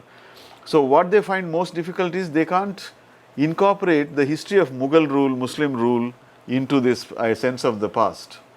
So they keep jumping from present to some glorious past which was Hindu, Guptas and Mauryas and so on. So they are not able to see the continuum of history as belonging equally to the present. And so you have texts which try to recover a Hindu kind of identity or construct a Hindu identity by othering the Muslim, by treating the Muslim as the bad object who came and destroyed the continuity of Hindu civilization or something like that. So one of those texts is written by this very Bankim Chandra Chatterjee. Vande Mataram is the national song which appears as part of that novel, a novel in which this kind of anti-Muslim kind of narrative is elaborated. Anandamath, yeah, Anandamath is the title of that. Is it somewhat contradictory vis-a-vis the first one? Which one? The first one, the feminine. Okay. It is more or less a dynastic. Okay. Dynasty. Yeah. Okay. Yeah. Dynasty Yeah. version of Islam. Correct. And, okay, so it is a contradiction. Yeah, it's true. Yeah. And also the Kshatriya elements Yeah. into masculinity. Correct. And the empire. Yeah, So- that's coming in. That's your sense of classicizing the past means that you have a classical past. It's a kind of you acquire a position of great glory and splendor. Sort of you become powerful, you feel powerful, right? So it's another sort of response, because it's also the case that the people are not able to popular memory, as Kosambi pointed out, popular memory doesn't carry the memory of all those old Maurya and Gupta empires, however great they may have been. Nobody remembers them. Nobody says we are, descendants of that thing. So this is an attempt to recover those and make them into a history that you should adopt as your own, right? For the middle class. Third theme that Partha Chatterjee sees as running through this is the structure of the hegemonic domain of nationalism. That is, they want to eradicate the signs of colonial difference. See, they don't want colonial difference to be emphasized. That British are greater, more democratic, more powerful, more technologically capable, and Indians are not, and they have to be taught. They are very different. They are effeminate. They are this, that, they are that. Those kind of things. They want to get rid of that. They want that whole discourse to be eliminated. Insistence. So a modern regime form fully adopted, no objection to the new forms, rather criticism of failure to institute them. In other words, what the middle class adopts is, it doesn't say we don't want your kind of rule. That is, we don't want all this rule of law, whatever nonsense you bring from the West. We have our own ways of ruling. No, that's not what it adopts. What it says is, we will adopt this. And in fact, what it then does is, it says to the British, you are not implementing the Western rules of governance and properly. So that is the way that it reacts to this. So this is a combination. So your own popular culture you feminize, you develop a classical culture full of glorious empires and mighty achievements, and then you adopt the modern nation state model as your own, saying, yes, this is what we want to implement in our own, and we can do it. But in the process, what happens is, you want to say, we will do all this, this is the public domain, but the family, our internal affairs, our domestic affairs, the West should not intervene. So the public domain is the West, and we adopt the Western model. But in the family, there will be no interference. Social issues like, marriage and property, family relations, etc., that will be determined by us. So they mark a difference. In fact, the following chapter, what Partha does is, he talks more elaborately about this inner and outer domain, right? How outer domain is subject to Western reason and state and other kinds of rationalities, but the inner is my own private world, and it's out of bounds for all those reformist activities. No reformism, that kind of a thing. The internal hierarchy will remain. Yes, the internal, inside it will remain, whatever it is. It cannot be. So they are basically saying that the Western reason should not interfere in that area, right? So here is, so in effect, what we have gone through is a whole sort of the idea of freedom taking different forms in different sort of writers and different situations, and freedom being defined, as conscience, and freedom as requiring the idea of a mass movement or not, whose freedom for freedom as a political idea, freedom as a question of privileges, various kinds of things, and also this freedom of consciousness. It's actually a retreat. You're saying we can't have freedom in the real sense, in the objective world, but we will settle for this small freedom of personal life, spiritual, and so on. So many variations on it. So I kept contrasting the process of civilization or modernization in the Chinese or Taiwanese from late 19th century through the beginning of the 20th century. But to come back to your proposition, to interrogate the question of freedom in the context of the nation building, but and also either an invention or an envisioning of the middle class. This middle class formed this Congress or middle class. This level, whether it makes the liberty or emancipation or this search of freedom possible to be realized, or whether it hinders the freedom to be realized in later formation of society. So that's a very controversial issue. And through this text written in the 30s and 40s, we see the problematic issue, especially this so-called middle class, civil servant, and this professional.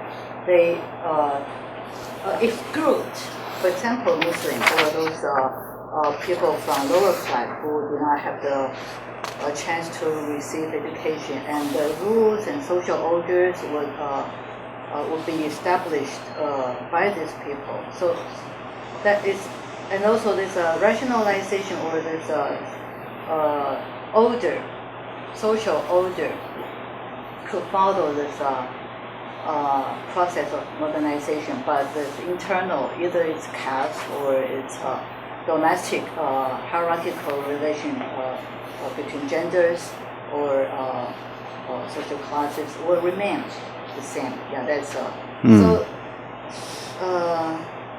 That's very interesting.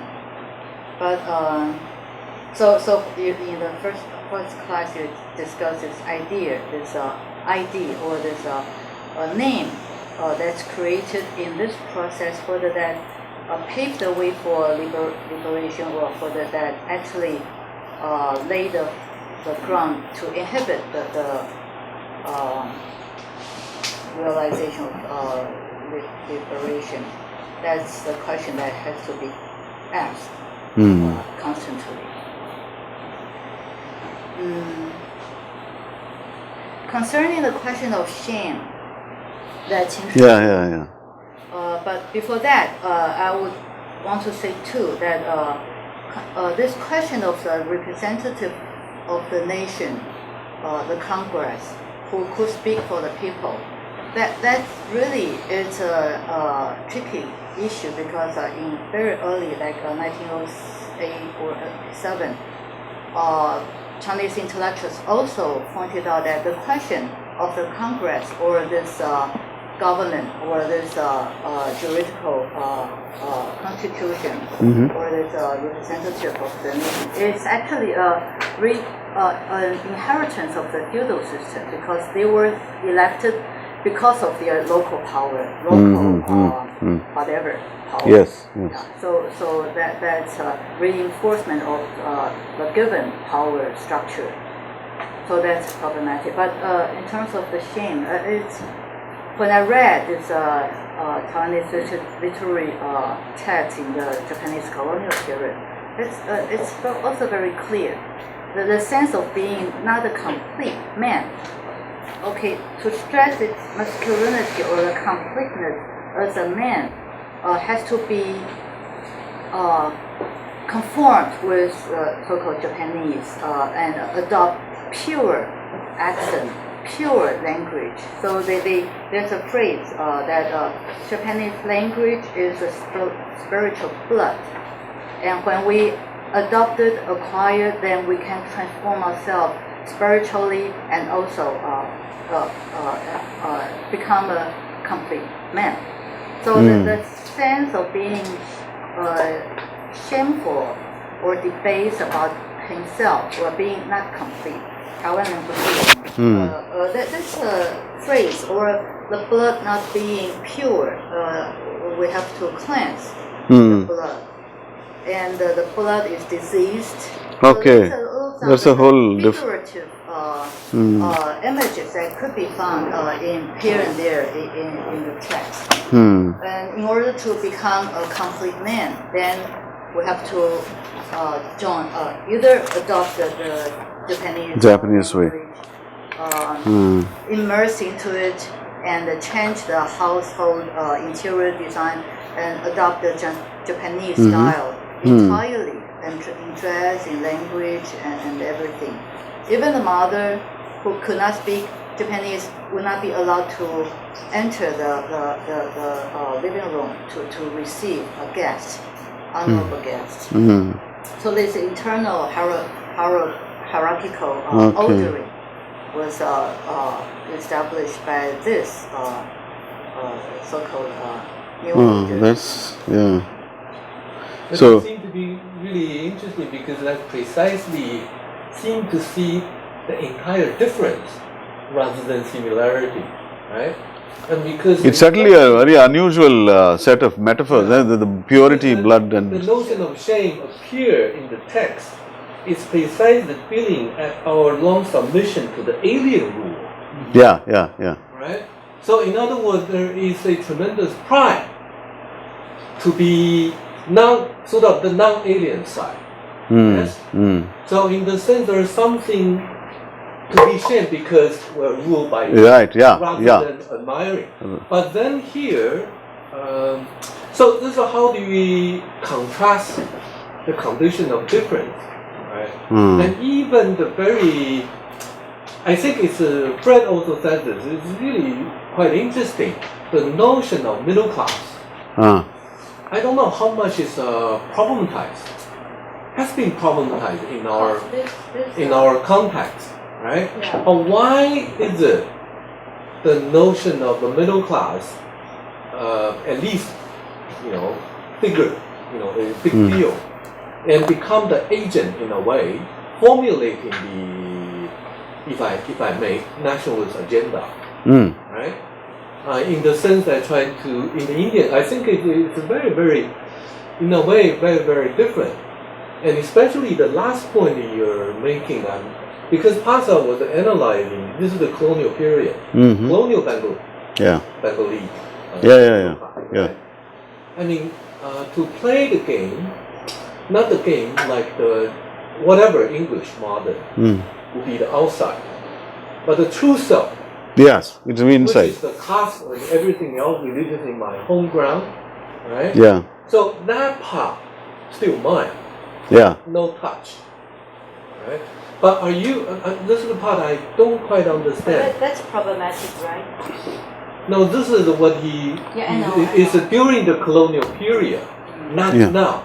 Not now, yeah, obviously, that's the I mean, well. So is there a continuity? So if this was that moment, the formula was made by the middle class, trying to let's separate out, right? And but are they in fact staging this thing? Then lingers on. Are you? I don't. No, see that it's. Partha, actually the next chapters, in the following chapters also elaborate that women question, right? Yeah. Women and public life and, reform and so on. The thing is, there are two dimensions to it. One is, Partha's argument is that there is a way in which the native intelligentsia, the public, having granted Western supremacy in the outer realm, they want to protect the inner realm, right, as their own sovereignty. They want to assert sovereignty over the inner domain, right. Now, this is complemented by another historical fact, which is that the British, in response to various kinds of community anxieties and anger, etc., decide on the whole not to interfere too much within the community life. Indirect rule. Indirect rule, yeah, it's a form of indirect rule.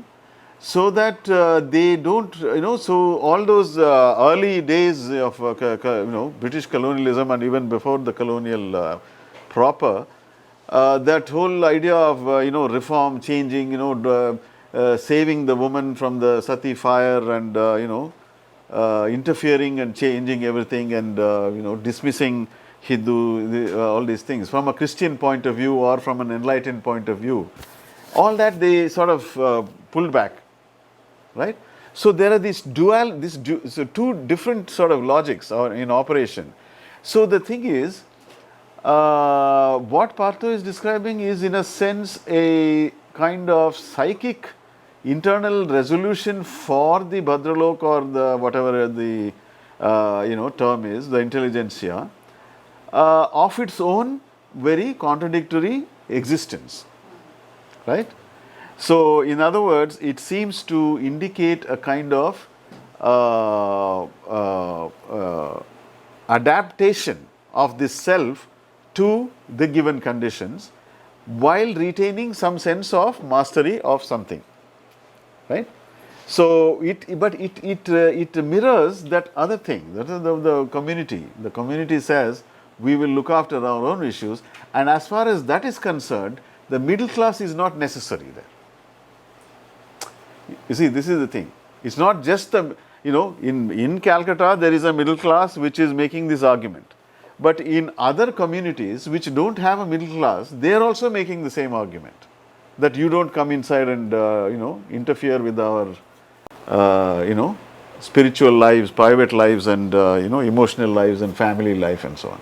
So that is not so. So in other words, this narrative has to do with the specific problems of the Bengal, Calcutta-based urban intelligentsia and their way of relating to the colonial power as master. So many of those other communities, they don't have this paradox to deal with. This contradiction to deal with. They are only dealing with the fact that somebody wants to interfere and we want to stop them. The rest of the baggage they don't have, right? So that's only in the urban areas that there is that this prevails. And also post independence, what happens is it becomes very difficult to withdraw, retreat from this kind of indirect rule policy and actually create a more homogeneous polity. It becomes difficult because once that is established, communities want to assert, maintain their, community leaders want to maintain their position, and they go out of the, they do everything they can to protect their particular community, constituencies, and use them for their own, and so on. So that is one dynamic which joins the other larger dynamic of electoral politics in India. So it remains there. It's not gone. The independence doesn't eliminate that particular. Can we push? This is a completely speculative. Can we push one step further and try to? It's almost like this is also in tune with what Shisnandi may be trying to argue. Then the continuity of the colonial period to the post. Right? If we can be reductionist, the composite of the middle class self in this specific instance, if the outer is actually the class position, and the inner is actually the caste position, if we can reduce that way, right? I mean, everything else gets cut into it. So itself is a conflation, which what I mean is that in the post-colonial period, then it is the middle class trying to implement the class structure, getting rid of, this intelligentsia and so on, getting rid of the caste. Right. But that's already built into, the colonial moment. And so in that sense, I guess this is the argument comes back. Colonialism begins when independence declared. Right? But this is the British, want to have a class politics. They kind of interpolate this class politics. No, but that's, class politics has always been there. And the other thing about it is, as I said, there are two kinds of protection of the inside. Right? Saying outside is open, inside is closed. Right? That has two kinds. One is the regular, traditional kind. We don't want anybody to interfere in our personal business, our private business, our community's business. Right? This is without the middle class, formation. This still happens, right? You go to some remote part where there are no educated people. Even they will insist that you can't interfere in their things. That's one kind of community maintenance. But in the Bengal case, what Partho is discussing here, that particular class, they are saying the inner domain is our own, but they are not saying it in the same sense, because everything they do is actually reformist. But what they are saying is, we will do the reform. So in other words, they are actually, and Partho doesn't say it, but my reading of it is that Partho has stopped short of saying what is crucial, which is that they are saying they are sharing power. That is, they are not saying that the inner doesn't require reform. They are saying, we will take that reform, you do this part. That is, I think, the real, thing. It's not that, see, the Bhadralok doesn't say that the inside doesn't, because all the novels, all the things they write, everything is about reform of the family only. So they are actually wanting to do that, but it's like, who will do it? The agency is the Bengali, the subject's agency, the male subjects. So they are actually wresting a little bit of sovereignty from the British for themselves. That's the kind of thing, which is different from the more traditional communities and their resistance to, outside interference. Right? That's kind of a thing. So that process is already happening, and yeah. I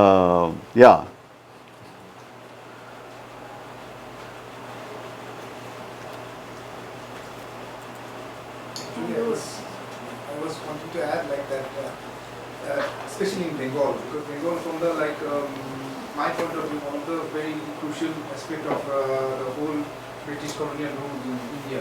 So prior to even like pre-British age, like Islamic rule, I was talking about this, like the middle class remained, like middle class actually they were the revenue collector administrators, like in different levels, and they were called themselves as zamindars, even like some sort of babus, and they were the like intermediaries between the low level and the upper level Islamic rulers. The Islamic rulers also having one indirect process of ruling.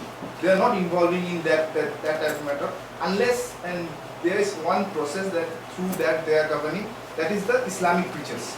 Islamic preachers, they are having some connections like with village levels and local levels. So whatever they are having control through that Islamic preachers and also the Hindu landlord system, like all these things, landed gentry. So the landed gentry Hindu elite was there for several decades or several centuries. And actually British, we know like at 1757 there was a war, like final war when the British came. So after 1757 British started this process to replace the Muslim rulers at the top. So Muslim rulers are actually okay, you go back home and you sit in the home and you will do your work and we came here to govern. But they are actually not, they are not doing much of the change, but they are just using the same structure of revenue collection or administration and everything, and for their own purpose they educated these people. And it started from early 19th century when they are teaching them English education. So Muslims from the very beginning, they were not a part of this education process which the Hindu Bengalis they enjoyed. So because of that, when even in the middle of the 19th century they went to West and everything. So even every kind of novel, every kind of satirical drama that like the discussion was on, like actually Bengali were asserting that we are very impressed of the West. That wasn't there in the Islamic rule. It is much better. We can learn from them. We have to take the gist of it. We have to take the good things from it, and then we have to imply in this structure. And like the funny thing is like that. Although they are very educated, Western, enlightened, whatever, but they still remain in the caste structure. There is very highly caste structure involved in the even pre-independence India. Like even you can see even all the surnames, the standardized surnames, they are showing that they are Brahmins or whatever Kshatriya. No low caste people were. Even intellectuals, even like writers, directors, musicians, artists, whatever, professors, educators. So this is one. Okay, before we, I mean, you know, we can continue, but before I forget, let me, I think Kwan Ching suggested that it might be a good idea to briefly introduce the next week's text so that when you're reading you can, so the next, what we are going to do now is going into the national movement's leadership and properly and look at the various different types of leaders that were involved in there and what they said, how they differed from each other and so on. But what I have chosen for Gandhi, because Gandhi will feature in many people's writings, so I thought this one is a particularly important text in his career, and it's an outrageous text. That's to say, when you're reading it, you say, what, somebody actually wrote this, you know, that kind of a, you know, you got, it's a kind of tract which denounces Western civilization in unremitting terms. So it's an interesting text to sort of try and understand how, under what conditions such a text could have been written, for what, with what intentions, and how is it reconcilable with Gandhi's actual practices, or is it something different, you know, and all these questions, which are very important questions. This text, is what, 103-4 years old, and on the 100th anniversary, a lot of people wrote a lot of essays about this text. Many conferences were held, and it's very, as I said, it's very entertaining reading, because it's just, you know, he says many shocking things. So you know, easy reading. It's Gandhi's writing is not that's why I decided that we could just read the entire thing. Entire thing is here, and if there are any passages which are going off in various directions, you can obviously leave them. So that's the text. So what we want to try and understand is how how is such a text possible? What is the, how can we explain or how can we understand a text like this in the modern 20th century context? From a writer who is obviously going to go on to become this great leader of freedom movement, right? So, I just want to add one remark that the difference between Nehru's discussion of this humiliation and the shame and the feeling of inferiority in the colonial condition as described in Lebanon and also the Japanese colonial intellectual. So being inferior, there's a skin sensation. yeah, It's different from the discussing about the condition of being humiliated and wanting to change. In early 20th century, during before the revolution, the discussion of this national shame, national humiliation, the history of Joshi, okay, or it's shared by the Japanese intellectuals too. okay. They call this 1850s. In the Meiji, Meiji. yeah, Right yeah, before that, yeah. that's a shameful moment for them to be forced to open up the harbor.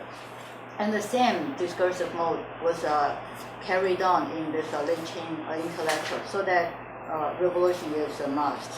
So to yeah, so it's a different. This is very interesting. Sorry, the second thing, what? Within the moment of being colonized and not being, and the social order has established and built in, internalized as my own status, or not being inferior, not fit, and not good enough. Now, you said that the Meiji is one example. You gave another example. The late Chinese. Chinese. The same. They call this the shame of the nation.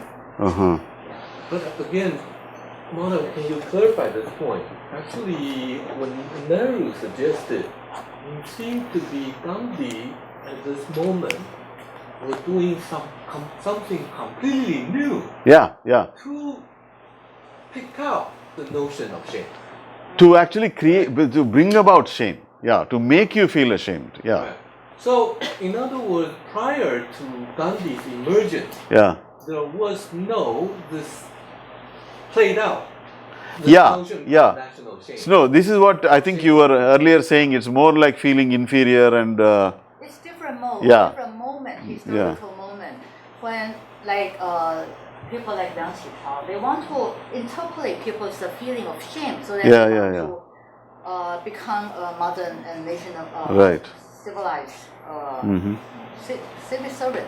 And they want to change. But this has been under British rule for so long, right? That's what I mean. It's very that's different. That's certainly it's historically different context. But in the Western thought, 18th century, look at the East, are totally different from the 19th century. So I think the Japanese Meiji is actually adopt the 19th century Western mood of look at. Right, yeah. So they used the term feudal, which I don't think the Indian people talk about their future, their past as something bad, as a feudal. But the Japanese very much at that moment take a progressive modernization, evolution, social evolution kind of thing. Very interesting, very interesting. This Because complex what strikes me, adopting this ideology. what strikes me is that what Joyce was saying earlier, that in India it seems that those who are in favor of adopting the Western sort of ideals, norms as your own, they rarely express the sense of shame. So, shame is associated with the Gandhian mode of realizing your national identity. which actually is associated with a certain anti-Western quality.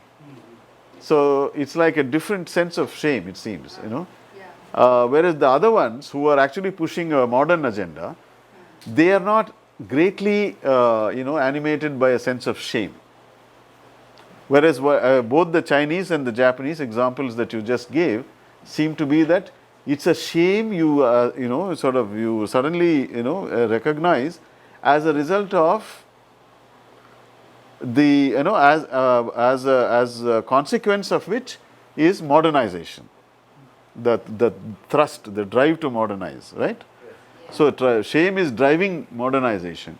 Here shame seems to be associated with slightly different kind of. But do you identify with these people who adopt automatically?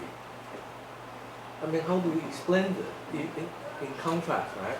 I mean, because you're trying to say there is a language, Indo-European. Yeah. So there is one thing that says, this is ours, or we're the same. Right. Yeah, you can do that right? also. Psychically or whatever. Are these group of the people taking this line of position? You know, That also is there, yes, that line is also there. But it's not associated with, it's not used to justify colonial rule. But it's used to give yourself a sense of exalted, community, a larger, that you are part of a larger formation, and that therefore you have a certain kind of intimate relation with the colonial master, but it's not that means that it's okay.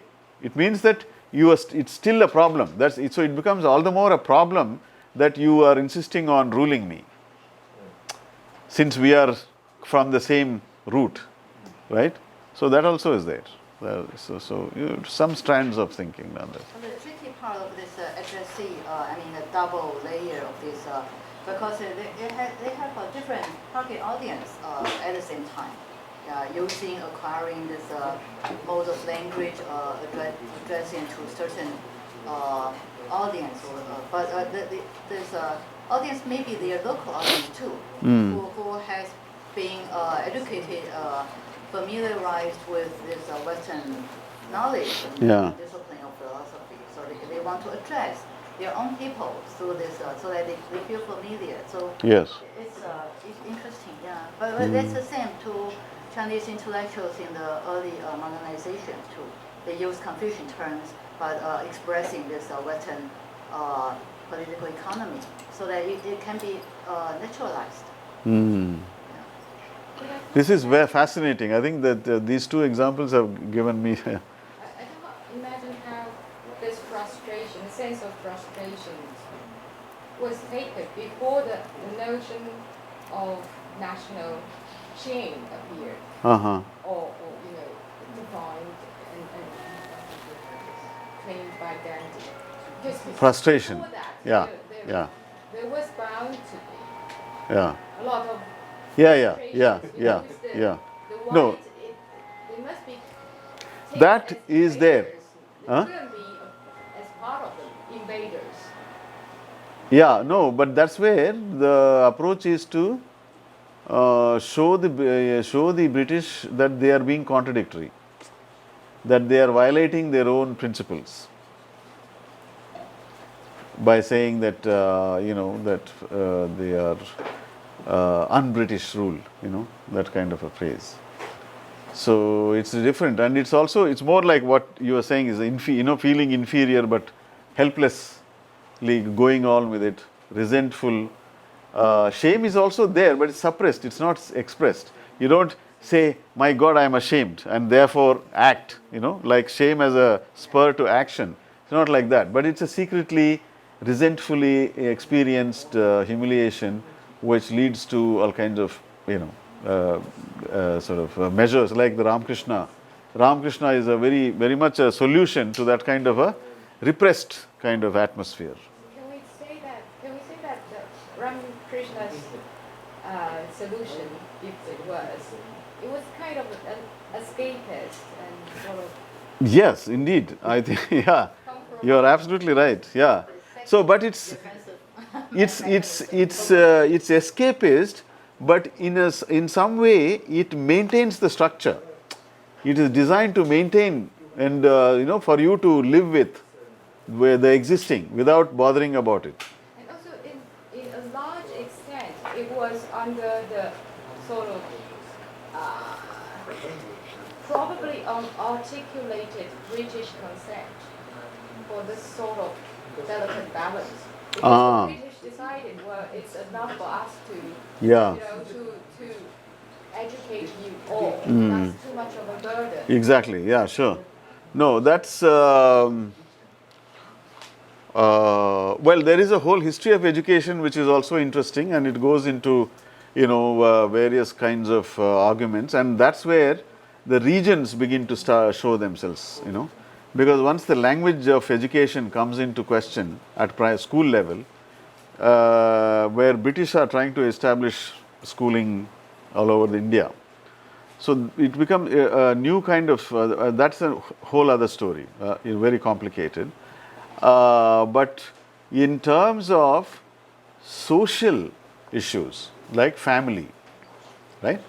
Whatever the education system may be, as far as the family is concerned, there is a whole, hands-off sort of approach. They don't want to mess with it because having tried it before, they've obviously the results were not very pleasant. So they're actually pulling back on that front. Yeah. So yeah. Isn't it the whole notion of national shame? The creation of national shame is actually the interpolation of the national. Right, exactly. You are absolutely right. Yeah, I agree with Why you. it is national? Yeah, you become So national. it is the calling for a non-existing thing called national, Yes. which is the interpolation. Absolutely, yeah. In fact, I have a old 10-year-old essay in which I think I have a sentence which exactly sort of articulates, tries to articulate this. You are absolutely right that interpolation into national identity is actually predicated on a shame, experience of shame. Yeah, completely. Backwardness or Yeah, that's very well civilized. expressed. Yeah. Yeah. Thank you all. Very nice. Next week.